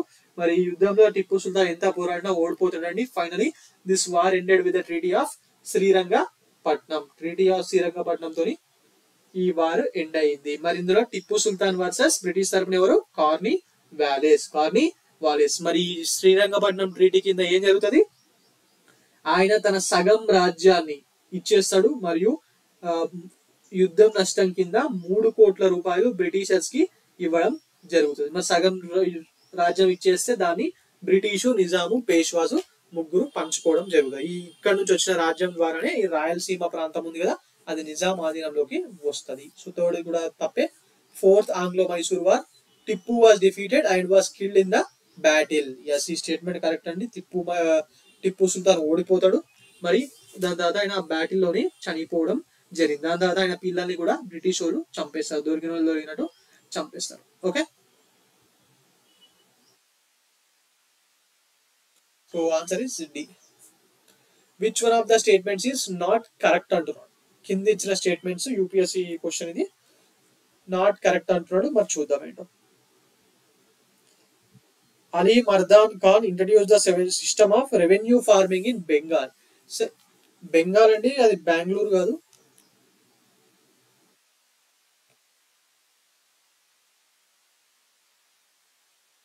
బెంగాల్లో అలీ మర్దాన్ ఖాన్ అనే అతను రెవెన్యూ ఫార్మింగ్ ఇంట్రడ్యూస్ చేశాడు అని చెప్పి అడుగుతున్నాడు. ఇది కరెక్టా? కాదండి. ఎందుకంటే అలీ మర్దాన్ ఖాన్ కి అసలు బెంగాల్ కి ఏం సంబంధం? బేసిక్ గా రెవెన్యూ ఫార్మింగ్ సిస్టమ్ అనేది ఇంట్రడ్యూస్ చేసింది ముర్షిద్ కులీ ఖాన్ బెంగాల్. ఇండియాలో చేసింది ఎవరు? ముఘల్ టైంలో జహందర్ షా రాజుగా ఉన్నప్పుడు ఇండియాలో ఇది ఇంప్లిమెంట్ అయింది. So answer is not correct కదా. సో ఇది ఆన్సర్. ఇక మిగిలినవి చూద్దాం. Maharaja Ranjit Singh setup modern foundries to manufacture cannons at Lahore. ఇది కరెక్టా? ఎస్. మహారాణా రంజిత్ సింగ్ ఈ యుద్ధంలో వాడే క్యానూన్స్ ని తయారు చేయడానికి ఒక ఫ్యాక్టరీని లాహోర్ లోను, మరి ఇంకొకటి అమృత్సర్ లోను ఎస్టాబ్లిష్ చేయడం జరిగింది. ది స్టేట్మెంట్ ఈస్ కరెక్ట్ అండి. Next statement, Sawai Jai Singh of Amber had elucidates elements of geometry translated into Sanskrit. Yes, Sawai Jai Singh mathematics మీద, ఆస్ట్రానమీ మీద ఆయనకు చాలా పట్టు ఉండేది. మరి అటు జైపూర్ లోను, ఢిల్లీలోను, వారణాసిలోను ఇట్లా ఆయన అబ్జర్వేటరీస్ ని ఏర్పాటు చేయించండి కదా, సైంటిఫిక్ అబ్జర్వేటరీస్ ని. మరి అట్లనే ఈ యూక్లిడ్స్ రాసిన ఎలిమెంట్స్ ఆఫ్ జామెట్రీ అనే పుస్తకాన్ని సాంస్క్రిట్ లోకి ఈయననే ట్రాన్స్లేట్ చేయడం జరిగింది. సవాయి జయసింగ్ అన్న జయసింగ్ 2 అన్న ఒక్కటే, ఈయన పేరు మీద కానీ జైపూర్ కి పేరు పెట్టడం జరిగింది. జైపూర్ సిటీ ఈయన పేరు మీదే ఉంది. ఓకే, ఈ స్టేట్మెంట్ కూడా కరెక్టే. Right, next statement. Sultan Tippu of Mysore gave money for the construction of the idol of goddesses Sharada in Sringeri temple. Yes, ఇది కరెక్ట్ అండి. శృంగేరి టెంపుల్లో శారదా మాత విగ్రహం పెట్టడానికి టిప్పు సుల్తాన్ తన రెవెన్యూ నుంచి డబ్బులు ఇచ్చిన విషయం కరెక్టే. మరి మనకు నాట్ కరెక్ట్ అన్నాడు కాబట్టి ఆన్సర్ ఏమవుతుంది? ఈ statement A. Statement A is the correct answer అండి. Coming on to the next question. UPSC వాళ్ళు 2004లో అడిగిన క్వశ్చన్ ఇది. ఒకసారి చూడండి, 3 స్టేట్మెంట్ బేస్డ్ క్వశ్చన్స్ ఇక్కడ నుంచి ఇంకా కొంచెం స్టార్ట్ అవుతాయి మెల్లమెల్లగా. Consider the following statements. In the third battle of Panipat Ahmad Shah Abdali defeated Ibrahim Lodi. Ahmad Shah Abdali defeated Ibrahim Lodi కరెక్టా? కాదు కదా. మరి అహ్మద్ షా అబ్దాలి ఎవరు ఓడిపేశాడు? ఇబ్రాహిం లోడి ఎప్పుడో ఓడిపోతాడు కదా బాబర్ చేతిలో 1526. గుర్తుందా? First battle of Panipat. Yes, Babur చేతిలో ఓడిపోతాడు కదా 1526లోనే ఇబ్రాహిం లోడి. మరి అహ్మద్ షా అబ్దాలి ఓడిపేసింది ఎవరిని? మరాఠాస్ని. సదాశివరావు బాబు ఆర్ పేష్వాస్ వీళ్ళందరూ కలిసి ఉన్న మరాఠా ఆర్మీని ఓడిపోయడం జరిగింది. రీసెంట్ గా పానీపట్ అని ఒక సినిమా కూడా వచ్చిందండి. అర్జున్ కపూర్ హీరో అండ్ మన మహేష్ బాబు గారి సినిమాలో యాక్ట్ చేసిన కృతి సనన్ ఉంది కదా, ఆమె హీరోయిన్. ఒకసారి సినిమా చూడండి, హిస్టరీ గుర్తుంటది. Okay, right. ఇది తప్పుడు స్టేట్మెంట్, ఓడిపేసింది మరాఠాస్ని. Next, Tipu Sultan was killed in the third Anglo Mysore war. ఇది కరెక్టా? కాదండి. టిప్పు సుల్తాన్ ఎప్పుడు చనిపోతాడు? 4th ఆంగ్లో మైసూర్ వార్ లో చనిపోవడం జరిగింది. 4th or final Anglo Mysore war. Next, అది కూడా తప్పుడు స్టేట్మెంటే. Second statement. మరి next statement, Mir Jafar entered in conspiracy with the English for the defeat of Nawab Sirajuddaula in the battle of Plassey. Yes, ఇది కరెక్టే. ముగ్గురు సిరాజుద్దౌలా ఆర్మీలో ఉన్న ముగ్గురు మెయిన్ వ్యక్తుల్ని బ్రిటిష్ వాళ్ళు కొనేస్తారు కదా. మరి అందులో మిర్బక్షిగా ఉన్నటువంటి మిర్ జాఫర్ చాలా ముఖ్యుడు. మరి ఆయన సిరాజుద్దౌలాతో పాటుగానే ఉండి బ్రిటిష్ కి సపోర్ట్ చేస్తాడు. రైట్. సో ఆన్సర్ ఏమవుతుంది? Answer is B3 only. Coming on to the next question.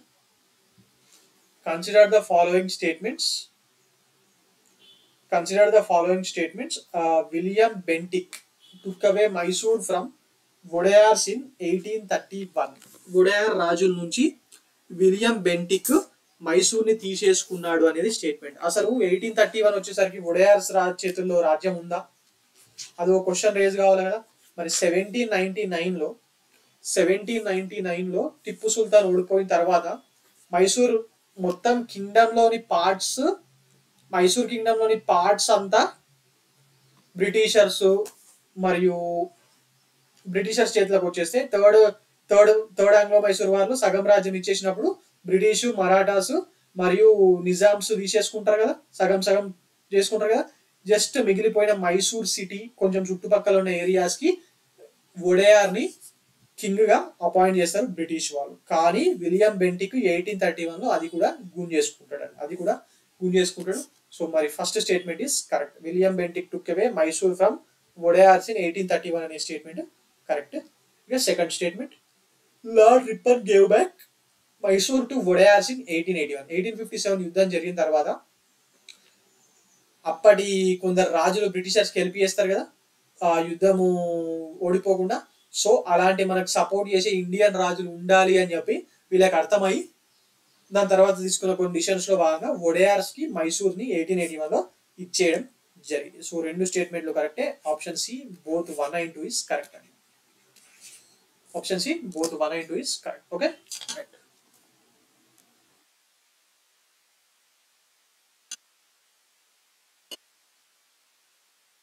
Now coming on to the next question. Consider the following statements. 1. Hyder Ali minted Shiva Parvati image on his coins. మరి ఈయన release చేసిన coins లో Shiva Parvati image తోని Hyder Ali release చేశాడు అని చెప్పి అడుగుతున్నారు అని చెప్తున్నారు. కరెక్టేనా మరిది? ఎస్, హైదర్ అలీ ఆయన రిలీజ్ చేసిన కాయిన్స్ లో ఒక దిక్కు శివుని, మన మహాశివుని ఫోటో, ఇంకొక దిక్కు గాడ్సెస్ పార్వతి ఫోటోతోని రిలీజ్ చేసిన విషయము నిజమేనండి. మరి దాని తర్వాత దాని ఆ సెక్యులర్ ఫిలాసఫీని ఫాలో అవుతూ టిప్పు సుల్తాన్ కూడా శృంగేరి టెంపుల్ కి విగ్రహం పెట్టడానికి హెల్ప్ చేయడం జరిగింది. ఓకే, సో ఫస్ట్ స్టేట్మెంట్ కరెక్టే. Next, Mohammad Ghori's coins contain the portrait of Mahalakshmi. Yes, ఈ స్టేట్మెంట్ కూడా కరెక్టేనండి. మహమ్మద్ గోరీ యొక్క రిలీజ్ చేసిన కాయిన్స్, ఆయన టైంలో ఉన్న కాయిన్స్ లో మహాలక్ష్మి పోర్ట్రేట్ ఉన్నాయండి. అంటే అంతకన్నా ముందు పృథ్వీరాజ్ చౌహాన్ ఉంటాడు కదా, ఎస్, ఆ టైంలో రిలీజ్ చేసినవి ఉంటాయి. మరి దాన్ని ఆయన తర్వాత మహమ్మద్ గోరీ వచ్చిన తర్వాత ఫైనాన్షియల్లీ చూసుకొని ఎందుకు దాన్ని బ్యానిష్ చేయాలని చెప్పి అట్లే కంటిన్యూ చేసి కూడా ఉండొచ్చు. బట్ మహమ్మద్ గోరీ కాయిన్స్ లో ఇవి ఉన్నాయనేది నిజమే. Okay, right. నౌ సో రెండు స్టేట్మెంట్స్ కరెక్ట్ అండి. Both 1 and 2 are correct. Coming on to the next question. Consider the following statements. Statement based questions exams లో ఇస్తున్నారు కదా, ఎస్, అందుకే చెప్పాను స్టార్టింగ్ లో కొన్ని క్వశ్చన్స్ డైరెక్ట్ క్వశ్చన్స్ ఉంటాయి. దాని తర్వాత అంటే కాన్సెప్ట్ అర్థం చేసుకోవడానికి, దాని తర్వాత మనం కాన్సెప్ట్ అర్థమైన తర్వాత స్టేట్మెంట్ బేస్డ్ క్వశ్చన్ చేద్దాం అని చెప్పాను కదా, yes. Now Hyder Ali was a great scholar in different language. కాదండి, అసలు హైదర్ అలీకి చదివే రాదు, ఇల్లిటరేట్. ఆయన ఇల్లిటరేట్ కాబట్టి ఆయన కొడుక్కి చదివించిండు బాగా. ఓకే, ఈ కాన్సెప్ట్ ఇప్పటికీ తెలంగాణలో, ఏపీలో ఉంటది కదా, తల్లిదండ్రులు చదువుకోకపోవడం వల్ల చదువు వాల్యూ తెలిసి పిల్లల్ని చదివిస్తారని చెప్పి. ఎస్, మరి హైదర్ అలీ గ్రేట్ స్కాలర్ కాదు. గ్రేట్ స్కాలర్ ఎవరు అంటే టిప్పు సుల్తాన్ కి అరబిక్, పర్షియన్, కన్నడ, ఉర్దూ ఇట్లా చాలా లాంగ్వేజెస్ మీద పట్టుంది.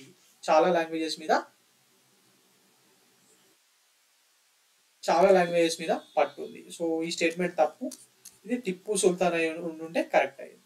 Hyder Ali founded a modern arsenal in Dindigul. ఇది ఇందాకే మాట్లాడుకున్నాం కదా, ఎస్, ఇక్కడ పెట్టాడు modern arsenal, but with the help of France వాళ్ళ సపోర్ట్ తోని ఇక్కడ మోడర్న్ ఆర్సెనల్ అంటే ఆర్మీకి సంబంధించిందండి, దాన్ని ఎస్టాబ్లిష్ చేయడం జరిగింది. మన ఆన్సర్ ఏదవుతుంది? Option 2 is the correct answer అండి. B, option 2 is the correct answer. Okay, ఈయన ఫ్రాన్స్ వాళ్ళతో రిలేషన్షిప్ పెట్టుకుంటాడు కదా, ఎవరు? టిప్పు సుల్తాన్ పెట్టుకుంటాడు. స్టార్టింగ్ నుంచి హైదర్ అలీ కూడా ఉంటది, కాకపోతే టిప్పు సుల్తాన్ ఇంకా ఎక్కువగా పెట్టుకుంటాడు. బేసిక్ గా ఈయన ఫ్రాన్స్ లో జరిగిన ఫ్రెంచ్ రెవల్యూషన్ ఉంది కదా, 1789 మిడిల్ క్లాస్ వాళ్ళు చేసిన రెవల్యూషన్. ఎస్, మరి 1789 లో జరిగిన ఫ్రెంచ్ రెవల్యూషన్ కి ఈయన తన సాలిడారిటీని చూపిస్తాడు. అండ్ దానికి గుర్తుగా he planted A tree in his capital called Srirangapatnam. మరి పెట్టిన చెట్టుకి ట్రీ ఆఫ్ లిబర్టీ అని చెప్పి పేరు పెట్టడం కూడా జరుగుతుంది. మరి ఫ్రెంచ్ రెవల్యూషన్ లో వన్ ఆఫ్ ద కాన్సెప్ట్ కదా లిబర్టీ అనేది. ఎస్, మరి commemorating the success of the French revolution ఈయన అంటే టిప్పు సుల్తాన్ అక్కడ దానికి ట్రీ ఆఫ్ లిబర్టీ అన్న పేరు పెట్టడం జరిగింది. అలాగే ఫ్రాన్స్ లో జాకోబియన్ క్లబ్ అని ఒకటి ఉంటది కదా, ఈ ఫ్రెంచ్ రెవల్యూషన్ ని వీళ్ళే లీడ్ చేస్తారు, జాకోబియన్ క్లబ్. మరి దాంట్లో మెంబర్ గా కూడా ఈయననే ఎన్రోల్ కావడం జరిగింది. Okay, right. So answer is, so Mysore state లో చాలా టఫ్ యుద్ధాలు జరిగాయండి. దగ్గర 30 సంవత్సరాలు పట్టింది బ్రిటిషర్స్ కి మైసూర్ రాజాని ఆక్రమించడానికి. Okay, so answer is 2 only second statement is the correct answer. ఎందుకంటే రాజులు స్ట్రాంగ్ గా ఉండే. మైసూర్ లో హైదర్ అలీ కానివ్వండి, టిప్పు సుల్తాన్ కానివ్వండి చాలా రెసిస్టెన్స్ ఇచ్చారు. ఎందుకంటే హైదర్ అలీ ఏమో స్టార్టింగ్ నుంచి మిలిటరీలో ఉన్నవాడు, తర్వాత ఆయన కొడుక్కి మిలిటరీ అన్ని నేర్పిస్తాడు, గట్టిగా నేర్పిస్తాడు. సో అందువల్లనే అయింది. కాకపోతే వీళ్ళు చేసిన ఇష్యూ తప్పేడు ఎక్కడ జరిగిందంటే, సో మన మైసూర్ రాజులు డిప్లొమసీలో ఫెయిల్ అయ్యారు. వీళ్ళు డిప్లొమాటిక్ గా ఉండి చుట్టుపక్కల ఉన్న ఇండియన్ రాజ్యాన్ని కూడా కలుపుకొని బ్రిటిష్ తో యుద్ధం చేసి ఉంటే గెలిచేవాళ్ళు. ఓకే, నిజాంని కూడా కలుపుకోలేదు వీళ్ళు. లాస్ట్కి వస్తే థర్డ్ ఆంగ్లో మైసూర్ వార్లో బ్రిటిషర్స్ చూడండి, ఒక్కోళ్ళేమో క్రిస్టియన్స్, నిజామ్స్ ఏమో ముస్లిమ్స్, మరాఠాస్ ఏమో హిందూ రాజు, కానీ ముగ్గురిని కలుపుకొని టిప్పు సుల్తాన్ ఓడిపేసారు. అదే టిప్పు సుల్తాన్ ముస్లిము, పక్కకున్న ముస్లిం రాజు నిజాంని కలుపుకోలేకపోయాడు యుద్ధంలో. పక్కకున్న ఇండియన్ రాజు, హిందూ రాజు ఇండియన్ రాజు అయినా మన మరాఠాస్ ని కలుపుకోలేకపోయాడు. కానీ బ్రిటిష్ వాడు ఎక్కడికెళ్ళో వచ్చి religion, irrespective of the religion, irrespective of the country feeling, అందరిని కలుపుకొని యుద్ధం చేసి ఓడిపోయింది. Okay, that is the reason. Unity లేకపోవడం వల్లనే మనం అప్పుడు ఓడిపోయాము, యుద్ధాలు ఓడిపోవడం జరిగింది. Okay, right. No answer is B2 only. Coming on to the next question, consider the following statements. 1. Tipu Sultan planted the Treaty of Liberty in his capital, Srirangapatnam, in commemoration of the success of French Revolution. ఇందాకే చెప్పాను కదా, yes, మరి ఈయన treaty of Liberty ఒక చెట్టును నాటాడు ఆయన capital శ్రీరంగపట్నంలో, దానికి treaty of Liberty అని పేరు పెట్టాడు. ఎందుకోసం అంటే దీన్ని నాటినందుకు because in commemoration of the success of French revolution అని చెప్పాను కదా ఆల్రెడీ. ఎస్, మరి ఈ స్టేట్మెంట్ కరెక్ట్ అవుతుంది కదా. Yes, first statement is correct. Next, Hyder Ali joined Jacobin club of France that played an important role in French revolution. Important role ఏంటంటే వాళ్ళే నాయకత్వం వహించారు. దే లెడ్ అన్న ఇంపార్టెంట్ రోల్ అన్న కొంచెం సినోనిమ్సే కదా.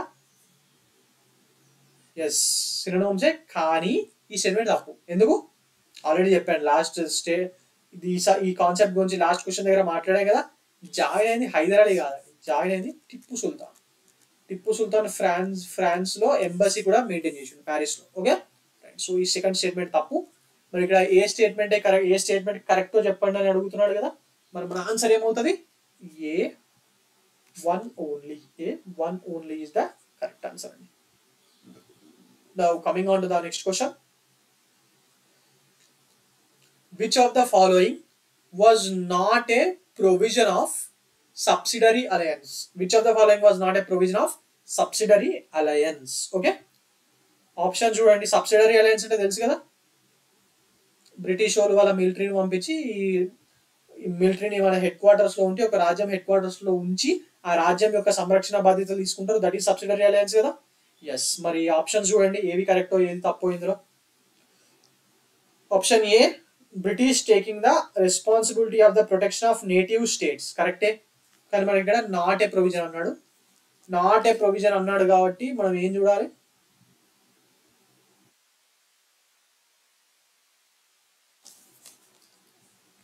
సో ఇది కరెక్ట్ స్టేట్మెంట్, కానీ నాట్ అన్నాడు కాబట్టి మనకు ఆన్సర్ ఇది కరెక్ట్ కాదు. Native rulers surrounding their defence and external affairs to the British. Yes, ఇది కూడా కరెక్టే. British discussing the successor to the throne of the native states of British deciding the successors to the throne of native states. ఇది కరెక్టా? ఇది correct కాదు. British appointing an officer residence in native state. Yes, ఇది కరెక్టే. ఇది subsidiary alliance కింద ఇది decide చేయలేరండి. దాని తర్వాత డాక్ట్రైన్ ఆఫ్ లాప్సీ తర్వాత గుంజేసుకోవడానికి ట్రై చేశారు కదా, దాని తర్వాతనే 1857 వార్ వచ్చింది కదా. ఎస్, అంటే డాక్ట్రైన్ ఆఫ్ లాప్సీ కింద సక్సెసర్స్ డైరెక్ట్ పిల్లర్ లేకపోతే రాజ్యం మేమే తీసేసుకుంటామని చెప్పి తీసుకోవడం స్టార్ట్ చేశారు కదా. ఎస్, అది దాని గురించి. మరి బ్రిటిషర్స్ ఎప్పుడు కూడా నేటివ్ స్టేట్స్ లో రాజ్యంలో ఎవరు కింగ్ చనిపోయిన తర్వాత వారసుడు ఎవరు కావాలని డిసైడ్ చేయడానికి ప్రయత్నించలేదండి. డైరెక్ట్ గా వాళ్ళే అయితే చేయలేదు, ఇండైరెక్ట్ గా కొంచెం హెల్ప్ ఏమన్నా చేసారు కానీ చేయలేదు. సో ఆన్సర్ ఏమవుతుంది? సి అండి. British deciding the successor to the throne of native states అనేది తప్పుడు స్టేట్మెంట్. సో మనకి ఇక్కడ తప్పుడు స్టేట్మెంట్ ఏది అని అడిగిండు కాబట్టి ఇదే కరెక్ట్ ఆన్సర్. ఇదే correct answer. Okay, right. Which of the following was correct, which of the following was wrong అని చెప్పి అడగడం వల్ల ఇక్కడ నేను ఒకటే కాన్సెప్ట్ మీద ఉన్న క్వశ్చన్స్ మీద 4 స్టేట్మెంట్లు ఇచ్చాను. కానీ కొన్నిసార్లు ఎగ్జామ్లో ఎట్లా అడుగుతున్నాడు అంటే డిఫరెంట్ విషయాల మీద ఒకటే క్వశ్చన్ లో అడిగేస్తున్నాడు. ఓకే, అంటే ఒక దగ్గర అదే ఏ మైసూర్ విషయము, బి నిజాం విషయము, సి మరాఠా విషయము, డి బ్రిటిష్ విషయం అట్లా అడిగేసి which of the following statement is wrong or right ఇట్లా అడగడం జరుగుతుంది. ఓకే,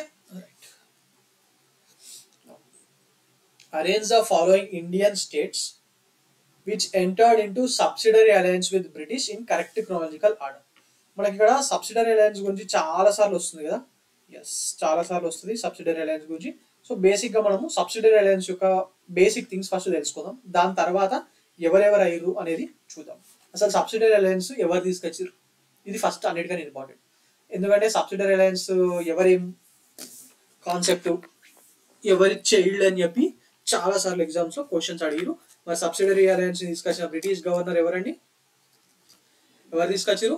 ఎప్పుడు తీసుకొచ్చిండు, ఎవరు తీసుకొచ్చిండు అది ఇంపార్టెంట్. తీసుకొచ్చింది లార్డ్ వెలెస్లీ. లార్డ్ వెలెస్లీ తీసుకురావడం జరిగింది 1789లో. కానీ ఫస్ట్ దాంట్లో జాయిన్ అయింది 1798లో జాయిన్ అయ్యారు. అంతకన్నా ముందే దీన్ని తీసుకొచ్చిండు. ఎందుకు తీసుకొచ్చిండు? To establish the British supremacy in India. British supremacy అనొచ్చు, పారామౌంటసీ అని కూడా అనొచ్చు. British పారామౌంటసీ in India over Indian states. Over British పారామౌంటసీ over Indian states without war. యుద్ధం చెయ్యకుండా మిగిలి ఉన్న ఇండియన్ రాజులు ఉన్నారు కదా, వాళ్ళ మీద వీళ్ళు వాళ్ళ పైనకి కూర్చోవడానికి ఈ బ్రిటిష్ సబ్సిడరీ అలయన్స్ అనే దాన్ని ఈయన తీసుకురావడం జరిగింది. స్టార్టింగ్ లో ఎవరు ఒప్పుకోలేదండి, కానీ బ్రిటిష్ వాళ్ళు అదను చూసి, అవకాశం చూసి ఇండియన్ రూలర్స్ ని ఇది ఒప్పుకునేలా చేశారు. So that they become puppet in their hands. ఎట్లా? ఫర్ ఎగ్జాంపుల్ నిజాం ఉంది. నిజాం ఎందుకు ఒప్పుకున్నాడు?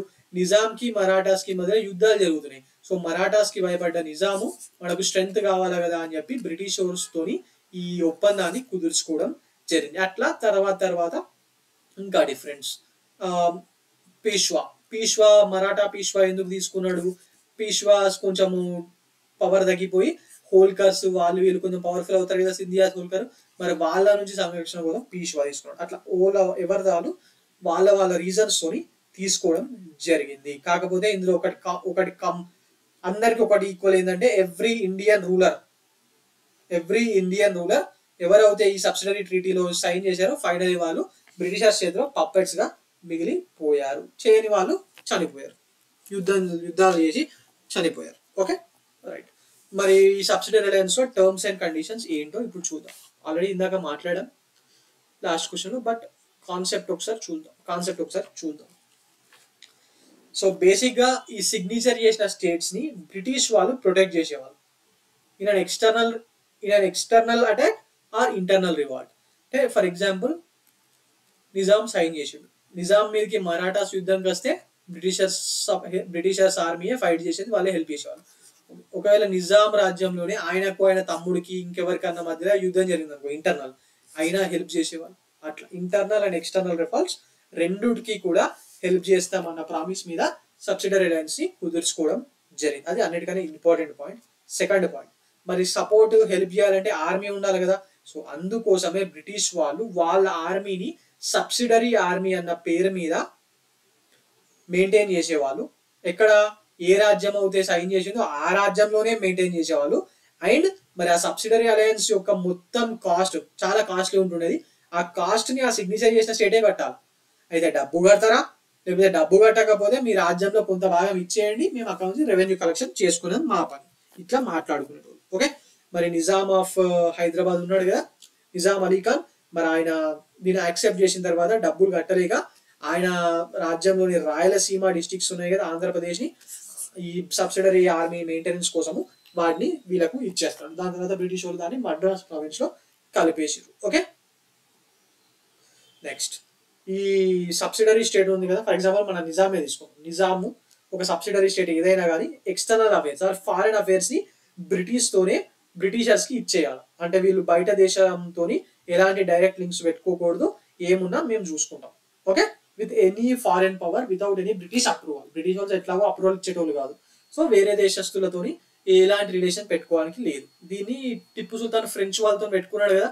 ఎస్, ఒకవేళ ఫ్రాన్స్ యుద్ధంకి వచ్చి ఉంటే సపోర్ట్ గా బ్రిటిష్ కి కొంచెం ఇబ్బంది అయ్యేది, మేబీ ఓడిపోయే వాళ్ళు ఏమో కూడా. సో అలా జరగకుండా ఇది ముందస్తు జాగ్రత్తగా ఇది తీసుకొచ్చారు. మరి ఇవన్నీ కరెక్ట్ గా జరుగుతున్నాయా లేవో బ్రిటిష్ వాళ్ళు తెలుసుకోవాలి కదా. అందుకోసమే ఆ సిగ్నేచర్ చేసిన స్టేట్ యొక్క క్యాపిటల్ సిటీలో బ్రిటిష్ వాళ్ళు వాళ్ళ ఆఫీసర్ ని బ్రిటిష్ రెసిడెంట్ అనే పేరు మీద పెట్టడం జరిగింది. ఆయన పని ఏంది? హామీ ఇచ్చినట్టుగా డిఫెన్స్ విషయాలు చూసుకోవడం, అలాగే ఈ స్టేట్స్ ఏవి కూడా ఫారిన్ కంట్రీస్ తో లింక్స్ పెట్టుకోకుండా ఫారిన్ అఫేర్స్ ని హ్యాండిల్ చేయడం ఆయన పని. మరి చాలా రాజ్యాలు దగ్గర 10 నుంచి 12 చిన్న పెద్ద రాజ్యాలు పెట్టుకోవడం జరిగింది. ఈ సబ్సిడరీ అలయన్స్ లో సైన్ చేయడం జరిగింది. ఫస్ట్ నిజాం ఆఫ్ హైదరాబాద్ చేశాడు నిజాం అలీ ఖాన్, ఎప్పుడు 1798 లో. దాని తర్వాత ఒడయార్స్, కృష్ణరాజ ఒడయార్ 3 1799 లో చేశాడు. మరి దాని తర్వాత ఇందులో చేసింది ఎవరు?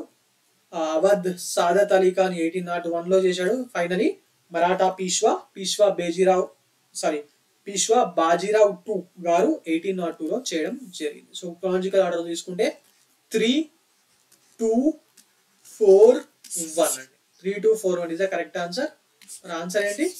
Option A is the correct answer. Okay, right. Consider the following statements. Following statements చూడండి. ఫస్ట్ స్టేట్మెంట్ ఏంటి? Lord Dalhousie introduce the system of subsidiary alliance అంటే ఇందాకే మాట్లాడాం కదా. సబ్సిడరీ అలయన్స్ తీసుకొచ్చింది లార్డ్ డెలౌసియా?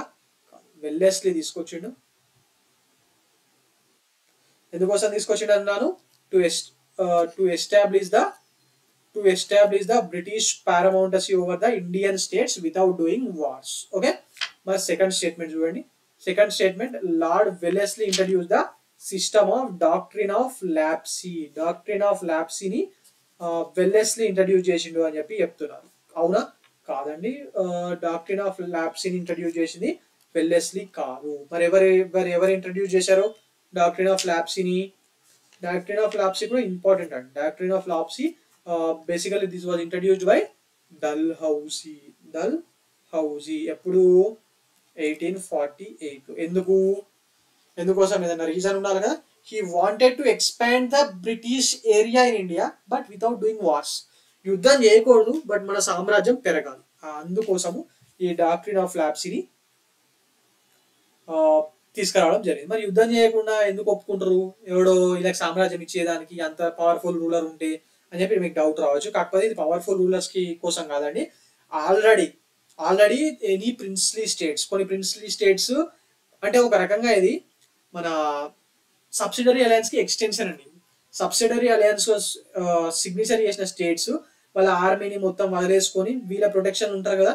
సో తర్వాత ప్రొటెక్షన్ ఇచ్చిన కాడికి ఇచ్చి దాని తర్వాత ఇంకా ఆశ పెరిగిపోయి ఇంకా మనమే ప్రొటెక్షన్ ఇస్తే వీళ్ళు బతుకుతురు, మనం ప్రొటెక్షన్ ఇవ్వకపోతే సరిపోతుంది, ఇలా ఆక్రమించుకోవచ్చు, వీళ్ళ దగ్గర పెద్ద ఏం ముచ్చట్లేదని అర్థమైపోయి ఏం చేస్తారంటే వీళ్ళ కింద డైరెక్ట్ ఆర్ ఇండైరెక్ట్ కంట్రోల్లో ఉన్న చూసిరా ప్రిన్స్లీ స్టేట్స్ అంటే ఆ సబ్సిడరీ అలయన్స్ లో సిగ్నేచర్ పెట్టిన స్టేట్స్, వాళ్లకు ఎవరికైనా లీగల్ హెయిర్ పుట్టకపోతే అంటే వారసత్వంగా కొడుకు పుట్టకపోతే అప్పటి వరకు ఎవరినో ఒకరిని దత్త తీసుకొని రాజ్యాన్ని వాళ్ళకి అప్పగించేటోళ్ళు. బ్రిటిష్ వాళ్ళు ఏం చేసారు డాక్ట్రిన్ ఆఫ్ ల్యాప్సీ కింద? అట్లా కుదరదు, అట్లా లీగల్ హెయిర్ లేకుంటే మేము అనెక్స్ చేసేస్తామని చెప్పి ఈ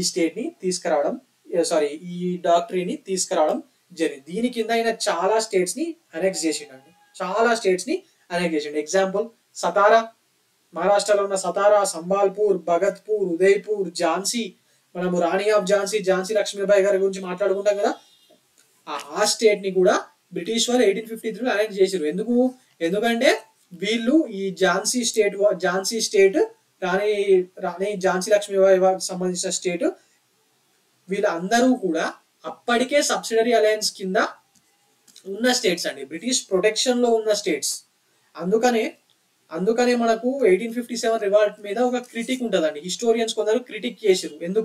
ఎందుకంటే అప్పటి వరకు వాళ్ళ రాజ్యము వాళ్ళ చేతుల్లో ఉండి బ్రిటిష్ ప్రొటెక్షన్ లో ఉన్న రాజ్యాలు ఒక్కసారిగా బ్రిటిష్ వాళ్ళు వాళ్ళ రాజ్యాన్ని ఆక్రమించుకుంటే అప్పుడు బ్రిటిష్ వాళ్ళు ఎనిమీస్ అని చెప్పి గుర్తుకొచ్చి వాళ్ళ మీద యుద్ధానికి వచ్చారు. కానీ ఏదో దేశభక్తితో రాలేదు అని చెప్పి ఒక క్రిటిక్ ఉందండి వీళ్ళందరి మీద, ఈ రాజ్యాలందరి మీద. ఆ టైంలో యుద్ధాలు చేసిన రాజ్యాలు ఉన్నాయి కదా. ఎస్, మన బహదూర్ షా జఫర్ కానివ్వండి, ఇంకా లేకపోతే జమీందారులు ఉన్నారు కదా, లోకల్ జమీందారులు, వాళ్ళు కూడా వాళ్ళ జమీందారిని బ్రిటిష్ వాళ్ళు గుంజుకుంటే వాళ్ళకేదో పర్సనల్ నష్టం జరిగితే వచ్చి యుద్ధాలు చేసారు కానీ ఏదో దేశభక్తితో కాదు అని చెప్పి వీళ్ళ మీద ఆరోపణలు కూడా ఉన్నాయి. ఓకే,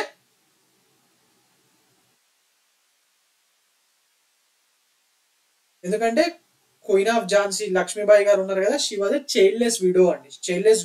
మరి ఆయన హస్బెండ్ రాజా గంగాధర్ రావు గారు ఎలాంటి వారసత్వం లేకుండానే చనిపోవడం జరుగుతుంది. మరి తర్వాత Rani Lakshmibai has declared her adopted son, ఆమె అడాప్ట్ చేసుకుంటది ఒకతన్ని. మరి అతన్ని ఈ థ్రోన్ కి వారసుడుగా ప్రకటిస్తుంది. బట్ అప్పటి ఈ డాక్ట్రిన్ ఆఫ్ ల్యాప్సీ కింద డెలౌసీ దాన్ని అగ్రీ చేయడానికి ఇష్టపడాడు. Dalhousie refuse to recognise him as a successor. So he annexed Jhansi in 1853.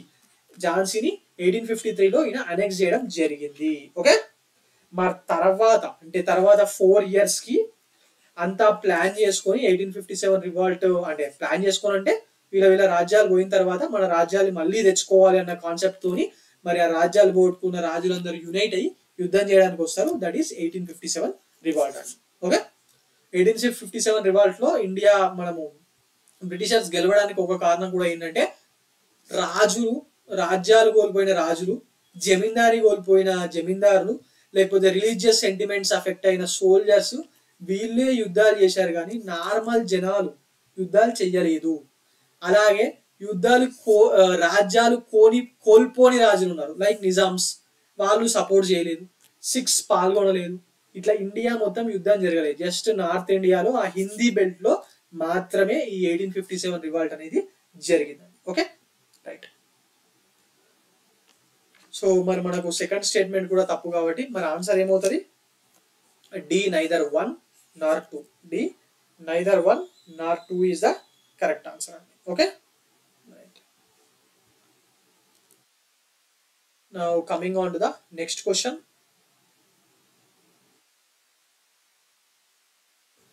Consider the following statements. ఏ స్టేట్మెంట్స్ కరెక్ట్ అని అడుగుతున్నాడు. Bajirao 1 considered to be the greatest among the Peshwas అంట. బాజీరావు 1 కాదండి, సారీ, బాజీరావు 1 అంటే మన బాజీరావు మస్తాని సినిమా చూసిరా, రణ్వీర్ సింగ్, దీపికా పదుకోన్. ఎస్, మరి అందులో బాజీరావు క్యారెక్టర్ మన రణ్వీర్ సింగ్ చేస్తాడు కదా. ఎస్, అది ఈ బాజీరావు 1 గురించేనండి. He is the greatest among the Peshwas. Balaji Vishwanath కొడుకిన 20 సంవత్సరాల పాటు పీష్వాగా చేసి మరాఠా సామ్రాజ్యాన్ని చాలా ఎక్స్టెండ్ చేస్తాడు. Okay, right. Next, Peshwa Bajirao 2 was popularly known as Nana Saheb. కాదండి, పేష్వా బాజీరావు 2 అన్నారు నానా సాహెబ్ అని. నానా సాహెబ్ అని అనేది బాలాజీ బాజీరావుని నానా సాహెబ్ అని చెప్పి పిలిచే వాళ్ళు. పేష్వాస్ గురించి మాట్లాడుతున్నామండి ఇక్కడ మనం. Okay, right. So which of the statement is given above correct అంటే ఆప్షన్ చూడండి, A1. జబ్ తక్ నానా తబ్ తక్ పూనా అన్న నానా సాహెబ్ వేరండి, ఆయన వేరా, ఈ బాలాజీ బాజీరావు వేరా. Okay, right. స్టేట్మెంట్ మరి సెకండ్ స్టేట్మెంట్ కరెక్ట్ కదా, సారీ ఫస్ట్ స్టేట్మెంట్ కరెక్ట్ కదా. So answer is A1 only. A1 only is the correct answer. Who of the following British officer scored victory in the Battle of Buxar fought in 1764? మనం already దీని గురించి మాట్లాడుకున్నాం కదా.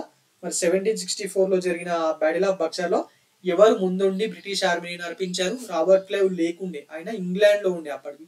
తర్వాత యుద్ధం అయిపోయడానికి వస్తాడు, 1765 లో వచ్చి ట్రీటీ ఆఫ్ అలహాబాద్ ని ఈయననే సంధి కుదురుస్తాడు. ఓకే, సో ఇది తప్పు. వారెన్ హాస్టింగ్స్ 1772 బ్యాచ్ కదా, ఇది కూడా తప్పు. మరి ఆన్సర్ ఎవరు? Hector Munro is the correct answer. Correct answer. Okay, consider the following statements. Mir Jafar gave 24 parganas to the British in Bengal. కరెక్టా? Yes, correct. ఎందుకు ఇచ్చిండు అది తెలియాలి కదా మనకు. సబ్జెక్ట్ చదువుతున్నాం అంటే కరెక్ట్ తప్పనే కాదు, కరెక్ట్ తప్ప చూసుకుంటా పోతే మనకు సబ్జెక్ట్ గుర్తుంటది కదా. ఎస్, మరి మిర్ జాఫర్ 24 పరగనా అనేది ఒక డిస్ట్రిక్ట్ పేరండి. He gave to British in Bengal అంట. కరెక్టే. మరి ఎందుకు ఇచ్చిండు? ఎందుకంటే యుద్ధంలో ఈయన బ్రిటిషర్స్ కి సపోర్ట్ చేసిన తర్వాత అప్పటి వరకు మిర్బక్షిగా ఉన్న మిర్ జాఫర్ ని వీళ్ళు నవాబ్ ఆఫ్ బెంగాల్ గా ప్రకటిస్తారు కదా. ఎస్, దానికి గ్రాటిట్యూడ్ చూపిస్తూ మన మిర్ జాఫర్ బ్రిటిషర్స్ కి 24 పరగనా జిల్లాల యొక్క జమీందారిని ఇచ్చేయడం జరిగింది. He granted 24 Pargana districts zamindari to Britishers. అది ఒక్కటి మాత్రమే చేస్తాడా? లేదండి, ఈయన 1.75 crore ఆఫ్ మనీని యుద్ధ నష్టం కింద బ్రిటిషర్స్ కి చెల్లిస్తాడు. అలాగే బ్రిటిష్ ఆఫీసర్స్ ఉంటారు కదా, రాబర్ట్ క్లైవ్ అండ్ ఇంకొక ఉంటాడప్పుడు వాట్సన్ అని చెప్పి, వాళ్ళకు కూడా గిఫ్ట్స్ కింద లక్షలాది రూపాయలు ఈ నవాబ్ ఆఫ్ బెంగాల్ మిర్ జాఫర్ ఇవ్వడం జరిగింది. ఓకే, సో ఈ statement correct. Mir Jafar gave 3 districts to the British in Bengal. ఇది కరెక్టేనా? ఎస్, ఇది కూడా కరెక్టే. ఎందుకు? ఆల్రెడీ మిర్ జాఫర్ ఉన్నాక అసలు మిర్ కాసిం ఎందుకు తీసుకొచ్చి పెడతారు వీళ్ళు బ్రిటిషర్లు? ఎందుకంటే తర్వాత మిర్ జాఫర్ ఇచ్చి బాగా ఇస్తాడు, ఇచ్చిన తర్వాత వీళ్ళు ఇంకెక్కువ ఆశపడతారు. ఇంకెక్కువ ఆశపడము, ఆడ ట్రెజరీలో ఏం లేకపోవడం వల్ల మిర్ జాఫర్ అసలు నేను మీ పప్పెటికి ఉండను, ఎన్ని రోజులు ఇట్లా ఉండాలా అని చెప్పి వీళ్ళ నుంచి వెళ్ళిపోయి డచ్ కి ఫ్రెండ్ గా మారతాడు. ఓకే, మరి ఇది ఇది అర్థమైన బ్రిటిష్ వాళ్ళు మిర్ జాఫర్ తోని డచ్ తోని గొడవకి వెళ్తారు. మరి బ్యాటిల్ ఆఫ్ బాడేరా అని చెప్పి 1759లో యుద్ధం చేసి డచ్ ని బ్రిటిష్ వాళ్ళు ఓడిపోయడం జరిగింది. మరి దాని తర్వాత ఆయన సపోర్ట్ పోతుంది కదా మిర్ జాఫర్ది, మరి ఆటోమేటిక్ గా పప్పెట్ అయిపోతాడు కదా, సో మమ్మల్ని ఎదిరిస్తావా అని చెప్పి మిర్ జాఫర్ కి 1760లో ఆయన పదవి నుంచి తీసేసి ఆయన నెఫ్యూ అయిన మిర్ కాసిం ని తీసుకొచ్చి కూర్చోబెడతారు. ఓకే, మరి ఈయన కూడా రాజ్యం ఇచ్చారు కాబట్టి ఈయన కూడా ఏదో ఒకటి ఇవ్వాలి కదా టు షో హిస్ గ్రాటిట్యూడ్. ఈయన ఏం చేస్తాడు, బ్రిటిషర్స్ కి మూడు జిల్లాలు వాళ్ళ మిర్ జాఫర్ ఒకటే ఇస్తే ఈయనేమో 3 జిల్లాల జమీందారని ఈయనకి ఇచ్చేస్తాడు. ఏమేమి డిస్ట్రిక్ట్స్ అవి? 3 డిస్ట్రిక్ట్స్ అనేది కరెక్టే, కానీ ఏ డిస్ట్రిక్ట్స్ అవి? ఒకటి the main Chittagong port area ద్వారా ఇక్కడ ట్రేడ్ బాగా జరుగుతుంది కదా, సో మరి ఇక్కడ డబ్బులు బాగా వస్తాయి.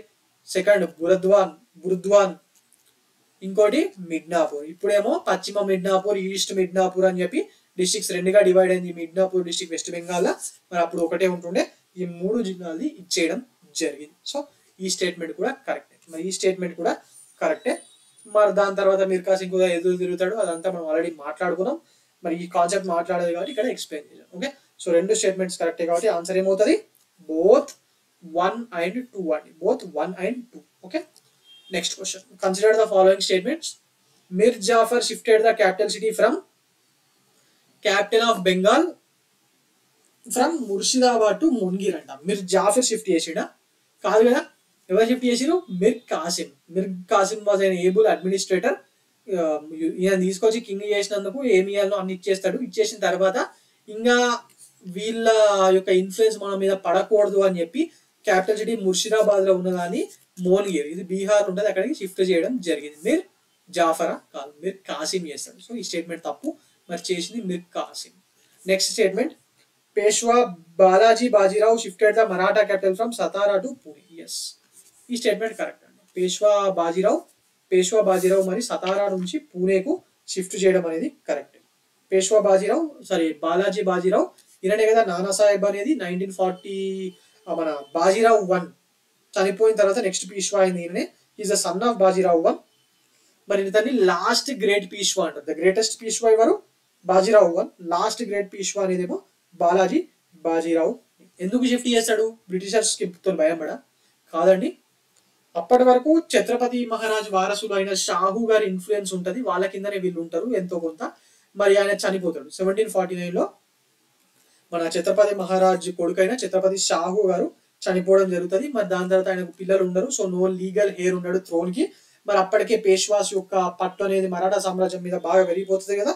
సో మరి దాని తర్వాత వాళ్ళు మరి అప్పుడు సతారా అనేది ఛత్రపతిస్ యొక్క రాజధాని, పూనాస్ ఏమో పేష్వాస్ ఉండే ప్లేస్. మరి పేష్వాస్ ఉండే ప్లేస్ అయినా పూణేకు షిఫ్ట్ చేయడం జరిగింది. So second statement correct, first statement తప్పు. మరి ఆన్సర్ ఏంటి? ఏది కరెక్ట్ అని అడుగుతున్నాడు కాబట్టి B2 ఓన్లీ. చాలా సార్లు which of the following is not correct అని చెప్పి కూడా ఎగ్జామ్స్ లో ఇస్తున్నారండి. Okay, coming on to the next question.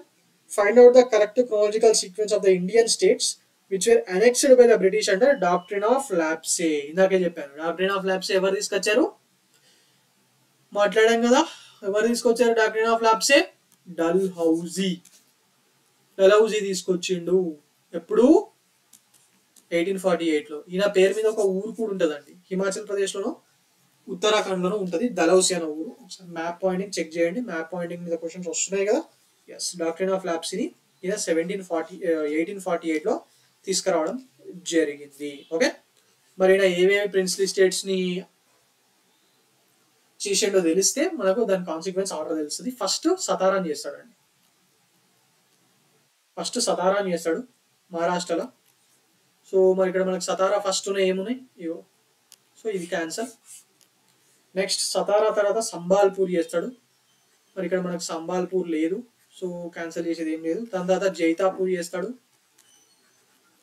మనకి ఇక్కడ జైతాపూర్ కూడా లేదు, సో క్యాన్సిల్ చేసేది ఏం లేదు. తర్వాత భగత్పూర్ చేస్తాడు. సో భగత్పూర్ ఉంది, భగత్పూర్ అన్న భగత్ అన్న ఒకటే. సో ఇది క్యాన్సల్, ఇక రెండు మిగులుతాయి. తర్వాత ఉదయపూర్ చేస్తాడు. Yes, this is the correct answer అండి. లాస్ట్ చేసిన స్టేట్స్ నాగ్పూర్, తాంతియా తోపే నాగ్పూర్ అది ఉంది కదా, ఎస్ అది. దానికన్నా ముందు చేసిన స్టేట్ ఝాన్సీ అండి, దానికన్నా ముందు చేసిన స్టేట్ ఝాన్సీ. ఓకే, సో ఇవి లాస్ట్ కాబట్టి మరి మనకు ఝాన్సీ లాస్ట్ లోనే చూసుకున్నా. So answer Satara, Bhagat, Udaipur, Jhansi. Okay right, option A is the correct answer. Option A is the correct answer.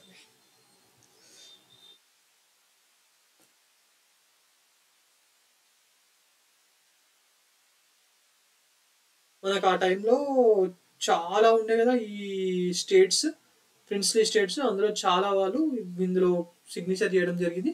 మరి అందులో చిన్న చిన్న రాజ్యాలు, లేకపోతే వీళ్ళు నమ్మకంగా ఉండరు అని అనిపించిన రాజ్యాల్ని ఈ డాక్ట్రిన్ ఆఫ్ ల్యాప్సీ అనే కాన్సెప్ట్ తీసుకొచ్చి అనెక్స్ చేయడం జరిగింది. ఓకే, మీరు చూసుకుంటే నిజామ్స్ ఆఫ్ హైదరాబాద్ ఉండే, ట్రావెన్కోర్ రాజులు ఉండే, మైసూర్ కింగ్డమ్ ఉండే, రైట్, అప్పటికీ ఉండే మైసూర్ ఒడియార్ చేతుల్లో, right.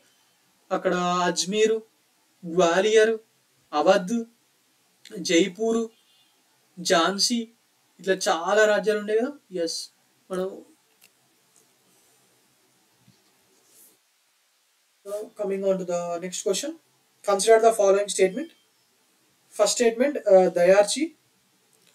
Dayarchi was introduced in Bengal by Robert Clive in 1765. Correct స్టేట్మెంటా? Yes, correct statement. దయార్చి కింద 1765 లో మరి ఈయన తీసుకొస్తాడు. వచ్చినప్పుడు Nizamat rights and Diwani rights అని చెప్పి కాన్సెప్ట్ తీసుకొచ్చి, దివానీ రైట్స్ అంటే రెవెన్యూ కలెక్షన్ బ్రిటిష్ వాళ్ళు ఉంచుకుంటారు, Nizamat right law and order ఏమో నవాబ్ ఆఫ్ బెంగాల్ కి ఇచ్చేస్తారు కదా. ఎస్, మరి statement correct. Dyarchy was abolished in 1772 by Warren Hastings. ఈ స్టేట్మెంట్ కూడా correct. So both 1 and 2 are correct. Both 1 and 2 are correct. Coming on to the next question. Consider the following statements. British took over the administration of Bengal immediately after the Battle of Plassey. Correct? Battle of Plassey ఎప్పుడు జరిగింది? 23rd July 1757. Date important అండి, అందుకే మళ్ళీ నేను ఇక్కడ date తో పాటు చెప్తున్నాను.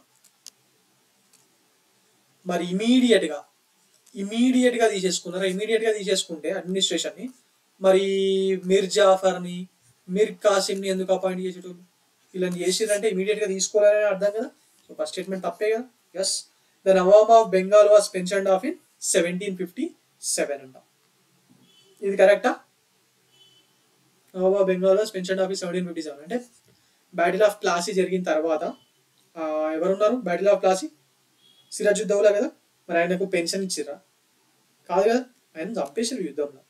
దాని తర్వాత పెట్టుకున్న మీర్ జాఫర్ కి, మీర్ కాసిం కి ఏమైనా పెన్షన్ ఇచ్చారా? కాదు కదా. సో రెండు స్టేట్మెంట్లు తప్పే,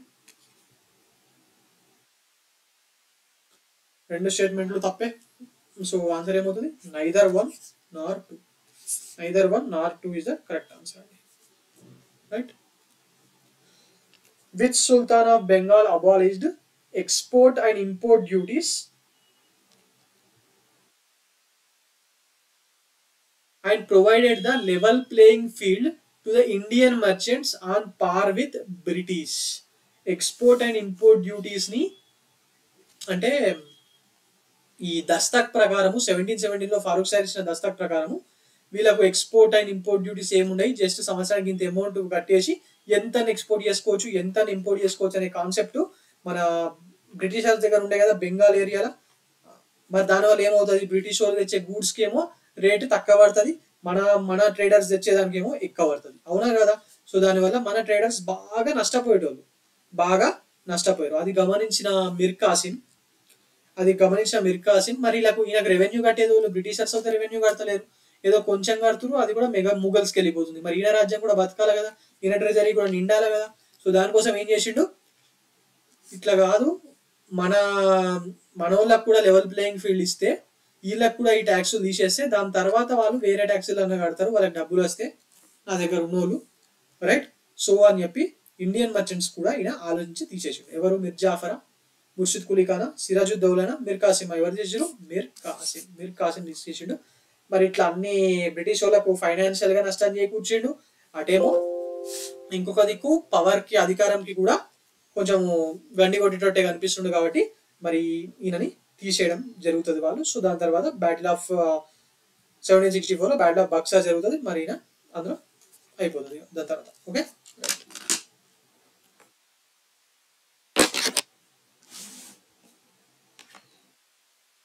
now coming on to the next question, consider the following statement.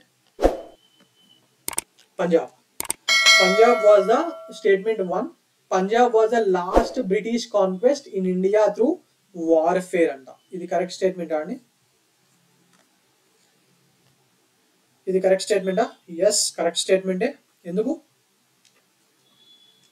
Correct statement అని చెప్తే సరిపోదండి, ఎందుకో కూడా చెప్పాలి కదా. ఎందుకు పంజాబ్ లాస్ట్ కాన్క్వెస్ట్ ఎందుకు అవుతుంది?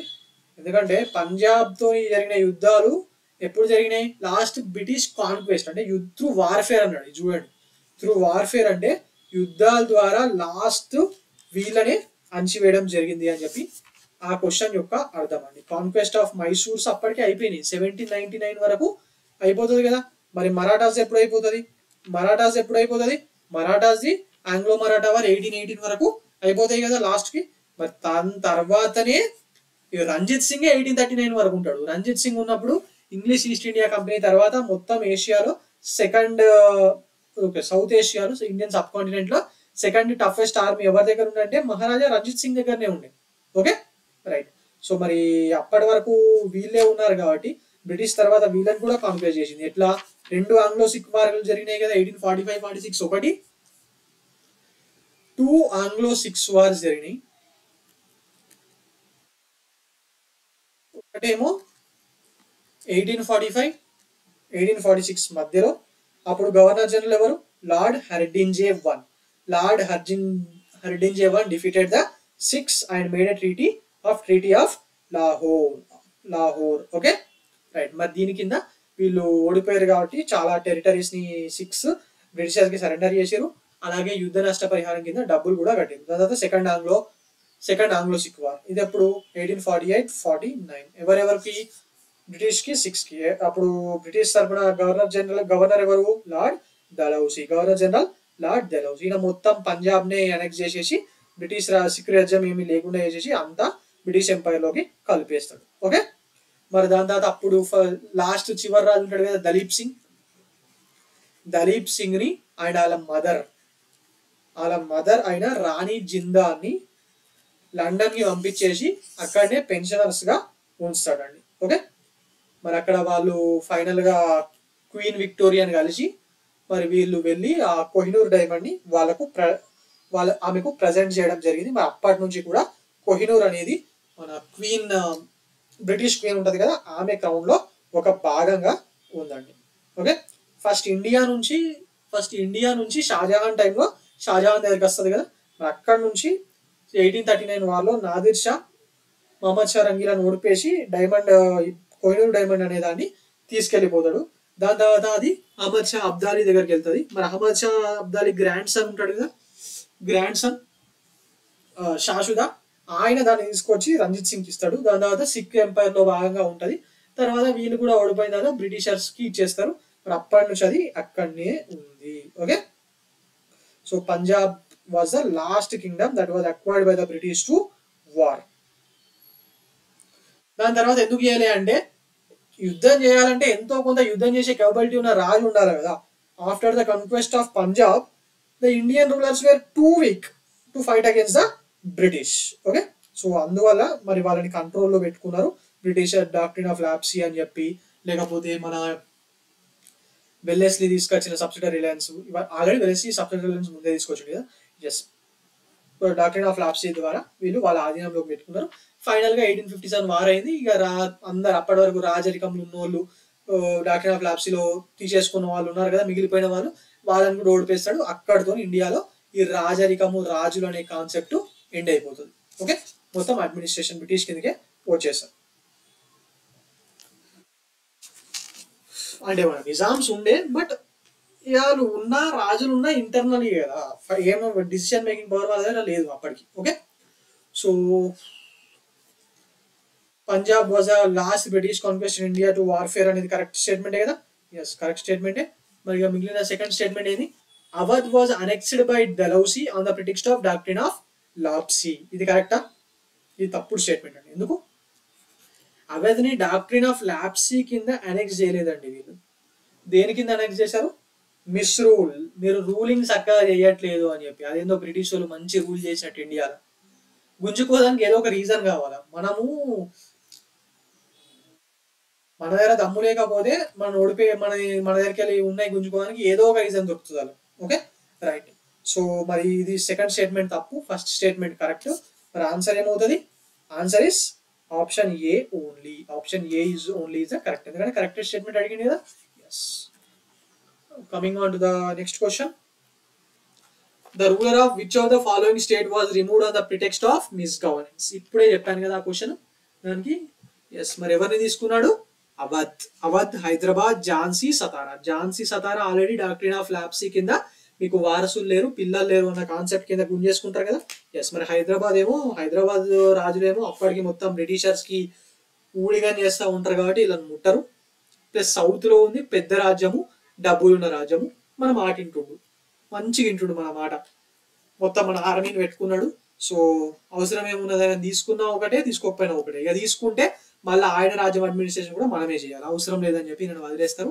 ఇక అవధేమో నార్త్ ఇండియా మెయిన్, ఉత్తరప్రదేశ్ లో మెయిన్ కదా ఇది. అందుకోసమే దీన్ని తీసుకోవడం జరిగింది. బెంగాల్ నుంచి ఢిల్లీకి ట్రాన్స్పోర్టేషన్ కి దీని ద్వారానే జరగాలి కదా. ఎస్, సో మరి మధ్యలో ఉంది కాబట్టి గుంజేసుకుంటారు. Okay, Awadh is the answer. ఇట్లా గుంజేసుకున్నారు కాబట్టి హట్ అయిన ఈ రాణి మరియు రాజు హట్ అయ్యి చనిపోతాడు. రాజు చనిపోతాడు. మరి ఆయన రాణి మరియు ఆయన సోల్జర్స్ ఎక్కువ మంది పార్టిసిపేట్ చేస్తారండి 1857 రివాల్ట్. వీళ్ళు కూడా రాజ్యం పోయిందన్న బాధతో. ఓకే, నేషనలిస్టిక్ ఫీలింగ్స్ కాదు ఇవన్నీ. Right. Now coming on to the next question. Which one of the following was the first fort constructed by the British in India? 4 forts పేర్లు ఇచ్చాడు. ఇందులో బ్రిటిష్ వాళ్ళు కన్స్ట్రక్షన్ చేసిన ఫోర్ట్స్ ఏవి అని చెప్పి అడుగుతున్నాడు. ఫోర్ట్ విలియం బ్రిటిష్ వాళ్ళు కన్స్ట్రక్షన్ చేసారు. ఎప్పుడు, ఎక్కడ? Fort William was constructed by British in 1700 కదా. ఎస్, 1700 లో. మరి ఎక్కడ ఫోర్ట్ విలియం ఎక్కడ ఉందండి? కోల్కతాలో ఉంటది fort William. 1700 Calcutta or Kolkata. Okay, next Saint George fort. ఇది మన మద్రాస్ లో కదా, చెన్నై. ఇప్పటి చెన్నై, అప్పటి మద్రాస్. ఎప్పుడు? దామచర్ల వెంకటాద్రి నాయుడు భూమి అదంతా చదువుకున్నారు కదా. Yes, 1639. Next fort Saint David. ఇది ఫస్ట్ డచ్ వాళ్ళు కడతారు. తర్వాత బ్రిటిష్ వాళ్ళు ఆధీనంలోకి వస్తుంది 1785 లో. కొంచెము రిపేర్స్ అవి ఇవి కూడా చేస్తారు. ఇది బేసిక్ గా కడలూరులో ఉంటుంది. This is also in Madras province. Fort అంటే ఇప్పుడు తమిళనాడు, అప్పటి Madras province. Fort Saint Angelo. ఇది కూడా అంతేనండి. ఇది కన్నూరు ఫోర్ట్ అంటారు. ఇది పోర్చుగీస్ వాళ్ళు కడతారు 1505 లోనే. కాకపోతే ఇక్కడ మనకు అడిగింది ఏంది? బ్రిటిష్ కన్స్ట్రక్షన్ చేసిన ఫోర్ట్ అన్నాడు. ఓకే, సో ఫస్ట్ కన్స్ట్రక్షన్ చేసింది. మరి ఆన్సర్ ఏమవుతుంది? Saint George fort. అంటే పోర్చుగీస్ నుంచి ఇది డచ్ వాళ్ళ చేతకు వస్తుంది, డచ్ వాళ్ళ నుంచి బ్రిటిష్ వాళ్ళ చేతకు రావడం జరిగింది. కానీ ఫస్ట్ కట్టించింది మాత్రం పోర్చుగీస్ వాళ్ళు 1505 లో. కానీ మనకి ఇక్కడ అడిగింది ఏంది? బ్రిటిష్ అని అడిగాడు. సో బ్రిటిష్ అని అడిగాడు కాబట్టి మనకు సెయింట్ జార్జ్ ఫోర్ట్ సెయింట్ ఆంజెలోని పట్టించుకోవాల్సిన అవసరం లేదు. మరి ఫోర్ట్ సెయింట్ జార్జ్ అనేది ఆప్షన్ అవుతుంది. Okay, right. సో ఇదండి conquest of British conquest of ఇండియాకు సంబంధించిన all the important topics and previous year questions recent గా అడిగాను. మరి మనము ఆల్రెడీ మోడర్న్ ఇండియాలో సిలబస్ లో ఉన్న అడ్వెంట్ ఆఫ్ యూరోపియన్స్ మాట్లాడుకున్నాం, బ్రిటిష్ కాన్క్వెస్ట్ ఆఫ్ ఇండియా మాట్లాడుకున్నాం. రైట్, ఐ హోప్ మీకు అర్థం అవుతున్నాయని అనుకుంటున్నాను. బ్రిటిష్ కాన్క్వెస్ట్ ఆఫ్ ఇండియా ఇది ఇంపార్టెంట్ టాపిక్ అండి. మరి దీని తర్వాత మనము బ్రిటిషర్స్ యొక్క పాలసీస్ అంటే ఇండియాలో వాళ్ళ social, economic, cultural policies. Starting లో గవర్నర్స్ వారెన్ హాస్టింగ్స్ వీళ్ళందరూ ఉన్నప్పుడు సోషల్, ఎకనామిక్ అంటే 1857 వార్ కన్నా ముందు ఇండియాలోని సోషల్ విషయంలో, ఎకనామిక్ విషయాలు, కల్చరల్ విషయాలు చేయబెడతారు కదా. ఆ టైంలో వీళ్ళు తీసుకొచ్చిన పాలసీస్ అంటే బ్యానింగ్ ఆఫ్ సతీ కానివ్వండి, లేకపోతే ఏజ్లు పెంచడం కానివ్వండి, కల్చరల్ ఇష్యూస్ లో ఎంటర్ అవ్వడం కానివ్వండి, వీటి మీద వీళ్ళు తీసుకొచ్చిన పాలసీస్ అంటే గవర్నర్ పాలసీస్ ఉంటాయి కదా, గవర్నర్ చేసిన పాలసీస్ అవన్నిటి గురించి మాట్లాడుకుందాం. తర్వాత ఎడ్యుకేషనల్ పాలసీస్ నెక్స్ట్ క్లాస్ లో socio economic and cultural policies, ఆ గవర్నర్ టైమ్స్ లో తెచ్చిన చట్టాలు వాటి గురించి మాట్లాడుకుందాం. Okay right. దాని తర్వాత ఎకనామిక్ ఇంపాక్ట్ అది వేరే, అది తర్వాత అవి సపరేట్ గా మళ్ళీ ఇంకో సెషన్ లో మాట్లాడుకుందాం అండి. ఐ హోప్ మీకు క్లాస్ నచ్చిందని అనుకుంటున్నాను. If you have liked the class, please like my video and also share the video to your friends who are preparing for the examination, and also do subscribe our channel T1 Academy. Okay right.